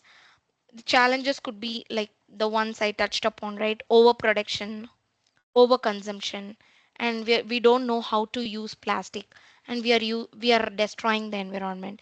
So a lot of challenges are being faced by the developing nations. Developing examples of developing countries would be, it can be India, Bangladesh, Vietnam. They are trying to achieve it, but each and every country is facing its own challenge to, abide to this SDG 12. But I wanted to highlight this example. This Wanda is a small country in East Central Africa.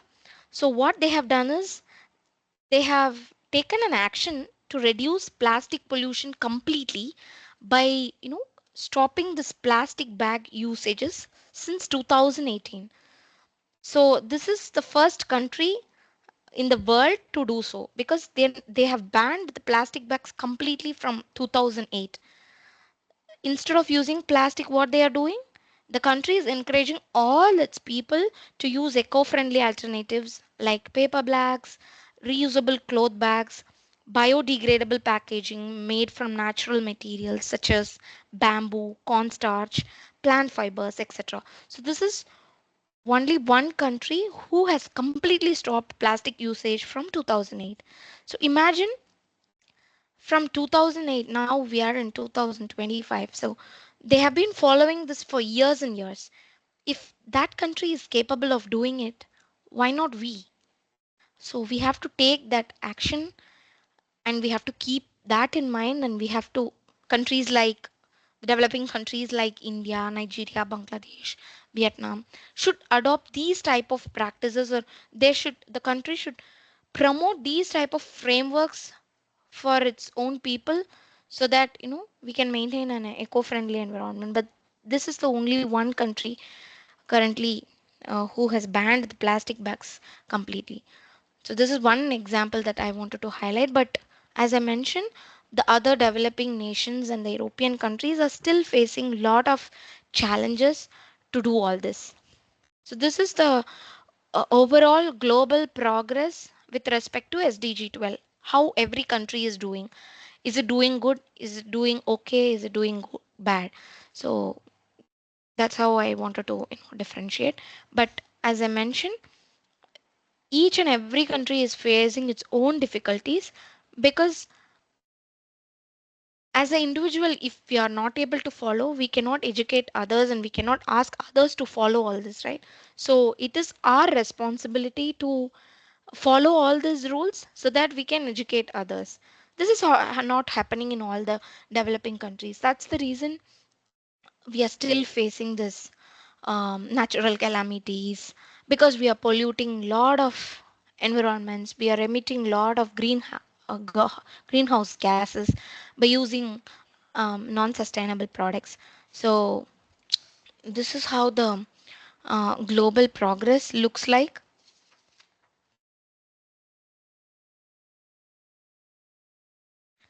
And then I also wanted to touch upon the case studies or examples that will help us to uh, analyze how we can, as other countries like Sweden, Japan, Patagonia and all, they have incorporated certain frameworks, like this is the standard, I'm going to post it to our country, which is going to help all the people. So if you take Sweden, they have incorporated something called advanced recycling systems and waste to energy programs, which means they have this case study, what it actually says is they have reduced the VAT on repair services. Like if you're going to a shop, and if you're going to repair something, they have reduced the VAT prices for that, which means instead of throwing that repaired products into dustbin, if the VAT is reduced, people can go and get it repaired, and then they can reuse it.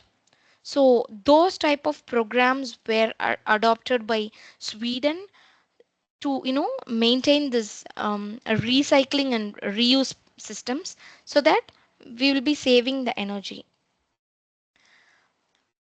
This the Sweden targeted to use the reusable products instead of completely throwing it away. So they have reduced the VAT prices and achieved it. So these are certain examples this country have adopted to align to SDG 12. Likewise, it would be good if all the developing countries, or the developing countries, if they enforce certain frameworks or policies in their country, it will be really beneficial. In that way, all the countries, developing countries, developed countries, all the countries can easily attain this SDG 12. And in Japan, what they have done is circular economic initiatives and zero waste towns. What they have done is, as part of this initiative, what they have done is they have a company took an initiative to turn the ugly fruits or the rotten fruits, right? They have turned that into premium jams and snacks.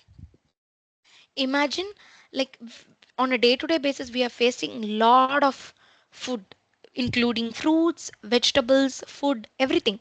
So, but this Japan had taken an initiative to turn that into a premium jams and snacks.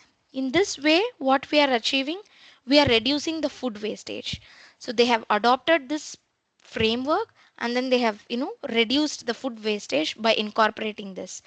So likewise, not only Sweden, Japan, even other countries has to, um, abide to any one of these frameworks, and then they have to, contribute from their side to achieve the sustainable development. It cannot be achieved within a day, but then as a country, everybody has to contribute, and then only it is possible.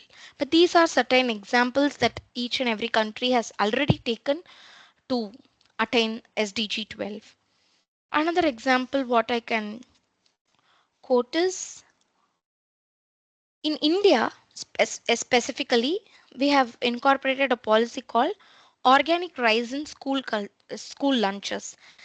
You might have seen in a lot of the schools, the students will be provided with food, right? So what India has done is, it has switched to organic rice instead of, the normal rice. The schools has switched to organic rice, and the schools have started to teach students about farming, how we are getting rice, about agriculture. They started, educating all the school students about farming. This is the initiative which India had taken, um, in aligning with SDG 12. What we are achieving as part of this, we are, mm, attaining a sustainable agriculture and environmental education also we are providing to the students. This education will help to attain the sustainable development. That's what India had taken. Patagonia, again, corporate sustainability through product repair and recycling. This is in line with the Sweden, like, instead of wasting the product, how we can repair it and then recycle it and then reuse it. So this is one of the framework or the, standard that this Patagonia country has adopted to maintain sustainable consumption and production. So these are few examples, um, which are, aligning to SDG 12, and the countries are already, incorporated it, and then they are actively, um, following all this. Now we'll talk about how as an individual we can, contribute toward this, and how as an organization, all the organizations, when I say organization, it can be schools, IT companies, manufacturing industries, how organizations can contribute towards this SDG 12. From the individual's perspective, what we have to use is, you keep in mind is, we have to reduce the usage, and if you're not using it, then it has to be recycled and reused. In that way, as an individual, we can, help, um, towards achieving this SDG 12. Reduce, recycle, and reuse. This is one thing which we have to keep in mind. And the other is how we are choosing the sustainable products. When I say sustainable products, it's nothing but, instead of using paper, plastic bags, we can use paper towels which are made of bamboo. And recently, in my office, which I'm currently working on, they have started giving pens with sprouts and seeds inside it. It will be made of, it is a pen, but then at the bottom of the pen, if you see, it will be having seeds and herbs which can be used, and it will not cause any effect to the environment. So using those type of pencils and pens can be used. And recently I have observed in one of the hotels, they started giving bamboo toothbrush. We are using plastic toothbrush, right? Instead of that, we can start consuming this bamboo toothbrush. So whenever we started consuming these type of products, right, the production will also get increased. If you start using the recycled bags, that production will be increased. And the consumers has to be increased. So in that way, if we start doing all this, then only they will produce it. But if you're not consuming it, then who is going to produce it? So we have to keep in mind that we have to switch from plastic to reusable bags. That is one basic thing which we can start adapting from today onwards, because that is very easy, right? So in that way, and we can use eco-friendly diapers for the kids. We might be using diapers that cause a lot of harm to the environment. Instead of that, we can use eco-friendly diapers in the market. It is already available, so we can start consuming that. And then, as I mentioned, we can use the reusable grocery bags. So we have to, as an individual, we have to choose the sustainable products instead of getting something else from the market. We should be very cautious when we buy something from the market. So that is very important. And obviously, we have to, only if we follow, we can educate others. So I encourage everybody to follow all this, and then I wanted to educate others as well on these sustainability, consumption, and production. So these are the few points that as an individual we can do to um, maintain a sustainable environment. And as an organization, what they have to do, they have to implement green policies, like the sustainable products, by following sustainable practices in the organizations. Because in organizations, um, if we take any IT company, the strength would be 3,000, 4,000. So they have to implement certain green policies that should not cause any harm to the environment. And then they have to adopt sustainable supply chains. um, so sustainable supply chains in the sense, like, they should adopt the suppliers who are giving the sustainable products. Instead of giving some um, random products, they should supply products in such a way that it should be in a sustainable manner. It should not cause any harm to the environment.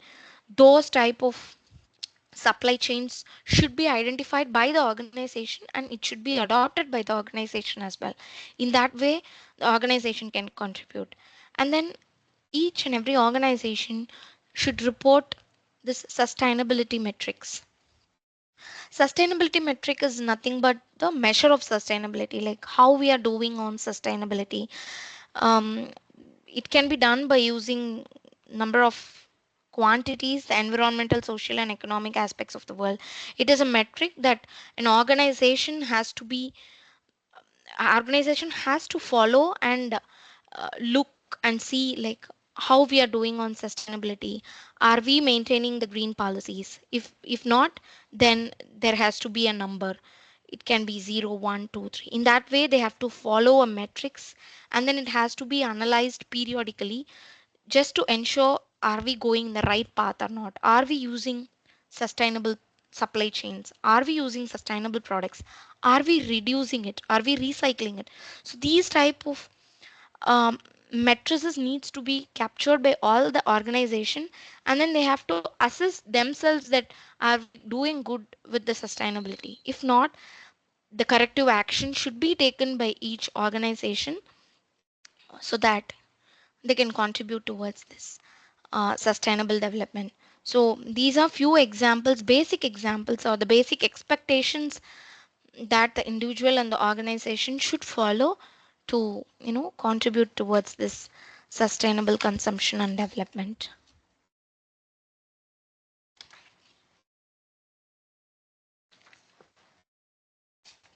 So next is SDG and SDG 12 and climatic change. Since we are polluting all our natural resources like soil, plants, animals, we are polluting everything, because of which we are emitting lot of greenhouse gases, and which in turn causes our climate to change. You might have observed, in the rainy season it is not raining, but then in the summer season it is raining. All this climatic change is because of this pollution. We are causing or destroying all our natural resources slowly. Day by day we are doing this, because of which it is causing a lot of climatic disaster in the world. So how we can, reduce it? A simple example could be like we have to use the renewable energy sources. In that way, we can, conserve energy, and instead of using some LED lights, we can use some incandescent bulbs.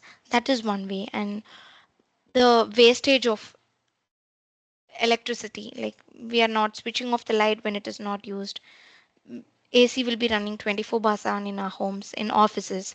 But in certain organization, in my organization also, they have taken lot of steps in aligning to this by, uh, you know, the ACs and the lights will be switched on only the presence is there.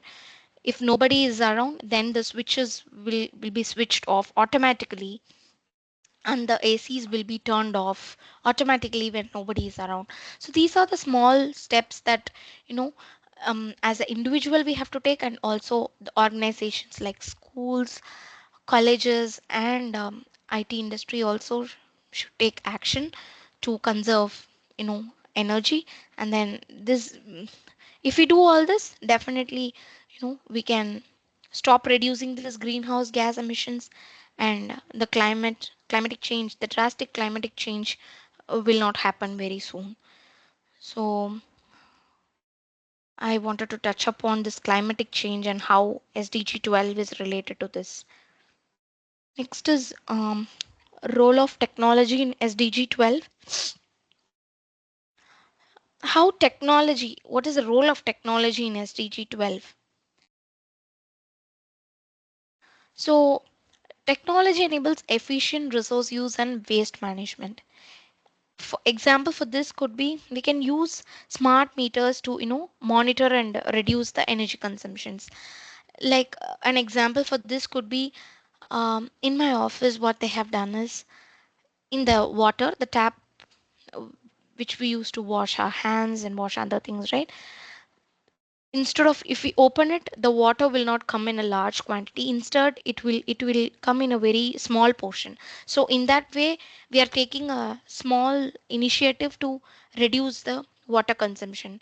So in that way, we can, save water and energy in in technology in SDG 12. So how we can, effectively use the resource, and how we can, reduce the waste is what the technology is playing role. So the technology is already developed to handle all this. And whenever you show your hand, then only the water will come. Unnecessarily the water will not flow. In that way, we are saving a lot of water and energy. So these are the small steps that, each and every individual and the organization should keep in mind when they start producing or consuming something. So this is the role of technology, and there are a lot of technologies that are already available to promote all this. We can use smart meters to monitor how much energy we are consuming. If you're over consuming, then there'll be an indicator to indicate that we are consuming a lot. So these type of indicators will help the organization to take some better action on how this can be corrected, and they can, follow the same. So this is the role of technology in education. Sorry, role of technology in SDG 12. And next is education and awareness. This I have touched upon yearly by, we have to educate people about sustainability. We should educate them what is sustainability first, what is the term indicates, and who are responsible for it. So these needs to be taught in all the schools, colleges, and in curriculum also it has to be incorporated, so that from the young generation we can educate, and then they will be the future, right? So we have to educate them about all this to maintain a sustainable environment. That is one way. I think as a faculty members, you all can, take own actions to, educate your students about this, so that they'll be aware of it and they know how to use all this. So this could be adopted by all the educational institutions, and they can bring awareness. They can conduct some workshops. In symposium also they can bring this as a topic, and you can ask your students to, talk about it, because this is really important.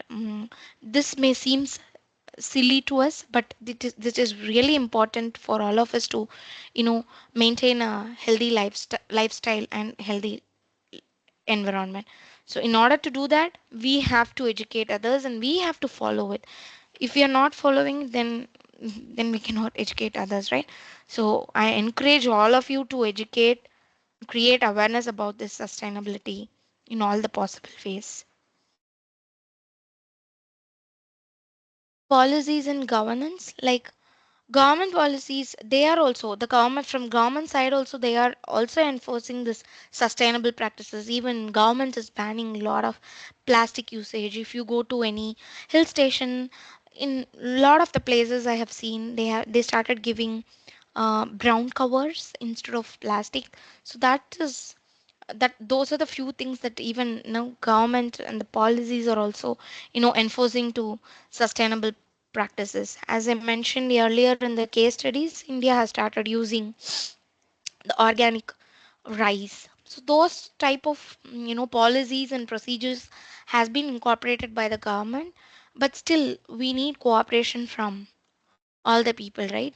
Then only the government will succeed in achieving all this. But if you're not following any of this, then whatever rules the government is posting, it will be useless and it will not be, beneficial to um, the people as well as the environment. So we have to take action to, reduce pollution, and we should not destroy the environment. Also, I wanted to touch upon SDG 12 in India, how India is doing about this SDG 12. So, India had taken lot of initiatives. One among them is Swachh Bharat and the plastic waste management rules. So, the Tata Group sustainability had, incorporated this by doing green initiatives, by producing sustainable products, and it started distributing the sustainable products to the all their employees, people, so that, they can maintain a good environment. So this Swachh Bharat is one among the initiative that has incorporated in India. Likewise, India has incorporated a lot of other initiatives as well to be in align with SDG 12, but we still have challenges. I have mentioned a lot of challenges in achieving SDG 12. We are still facing a lot of challenges, but India is taking lot of initiatives to maintain a sustainable environment. This is how currently SDG 12 in India is operating. Future outlook and innovations, like I said, this can be possible only when we start following all this. As an individual, as an organization, as a school student, as a college student, everybody has to, keep in mind, and we have to start thinking innovatively, like how we can save energy, how we can save our sand, soil, how we can save our plants, animals, basically how we can, save the natural resources that are present in the planet. We have to think innovatively.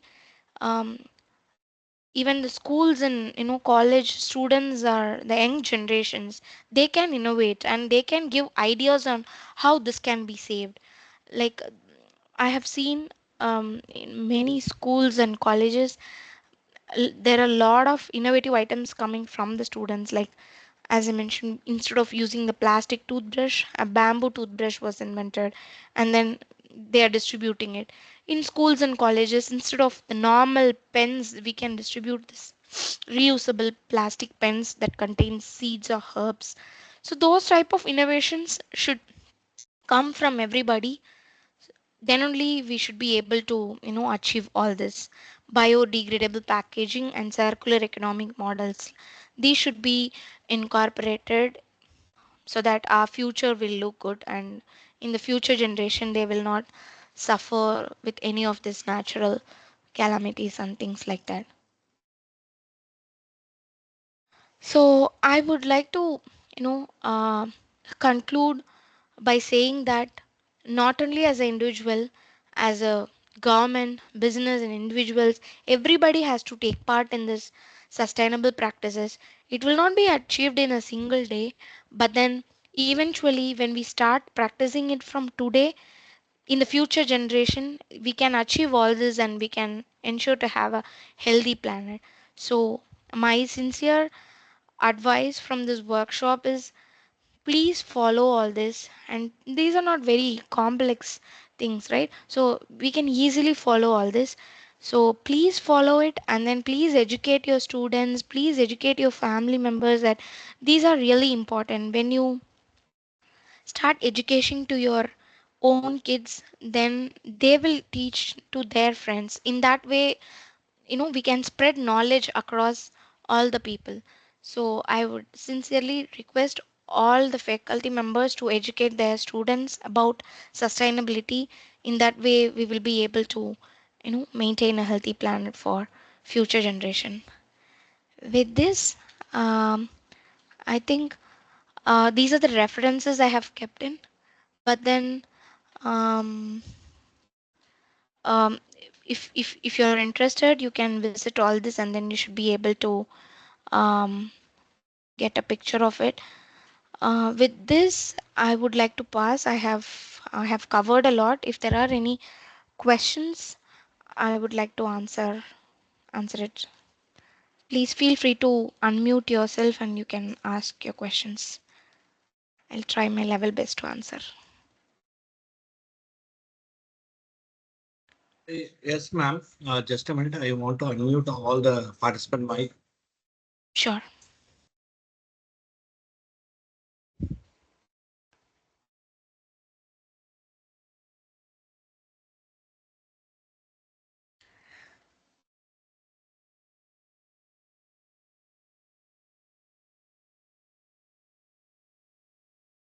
Participant, you can unmute your mic and you can ask question.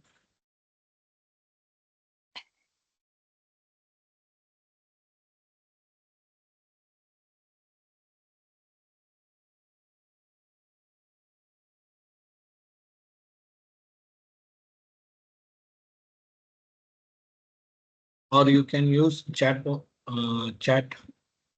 ask question.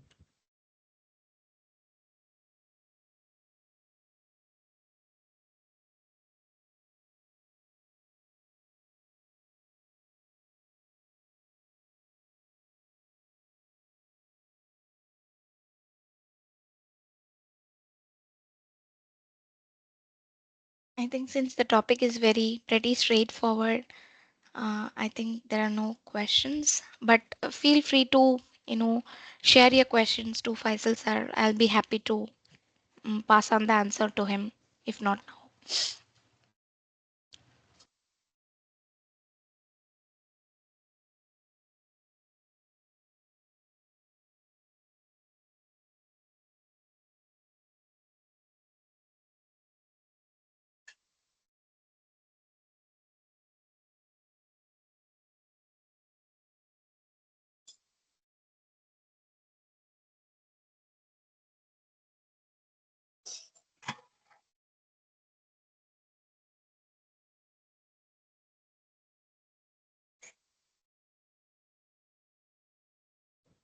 Participants, there is any question? Manikandan sir, any question? No, sir, no questions. Yes, thank you. Sir, can you able to hear my voice? Yeah, sir. P. Manikandan sir, yeah. Yes, sir. Yeah, Faisal sir. Thanks for session. I am fully watching this. And thanks, madam. There is a clarity and you have given some of the more informative information. So only there is no question to ask. Very niceful and very thanks, man, for your kind information. Thank you, sir, madam, and thank you, Faisal sir. Thank you, sir.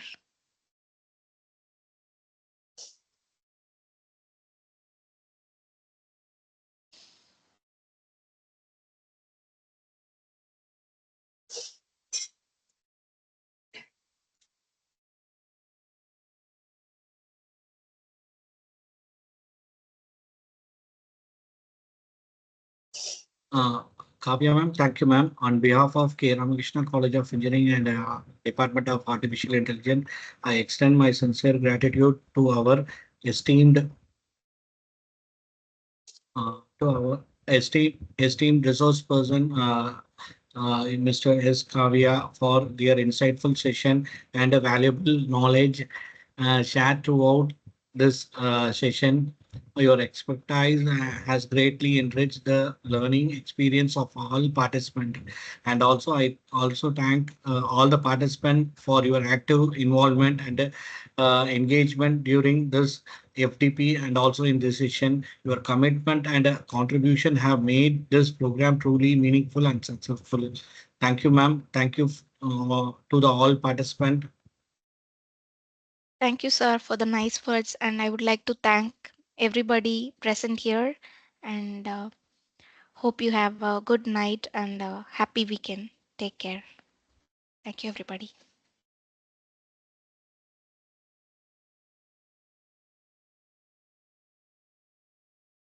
Participants, you are having any queries tomorrow?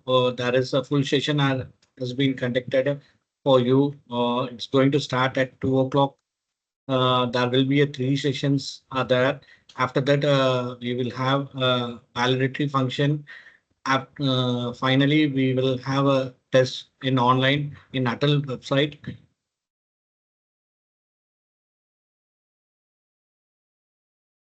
Any doubts are there regarding program?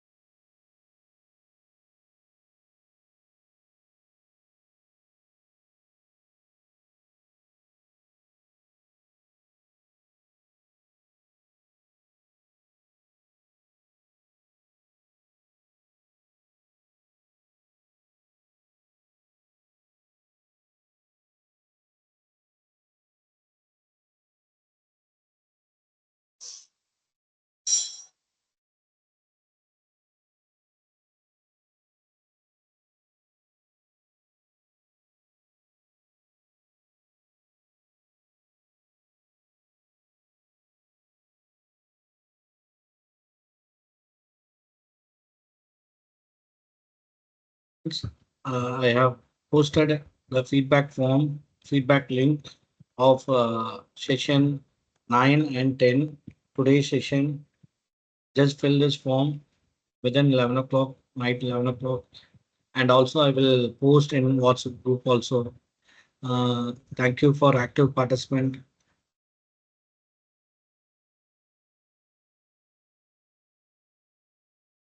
Thank you, participant. You can leave now.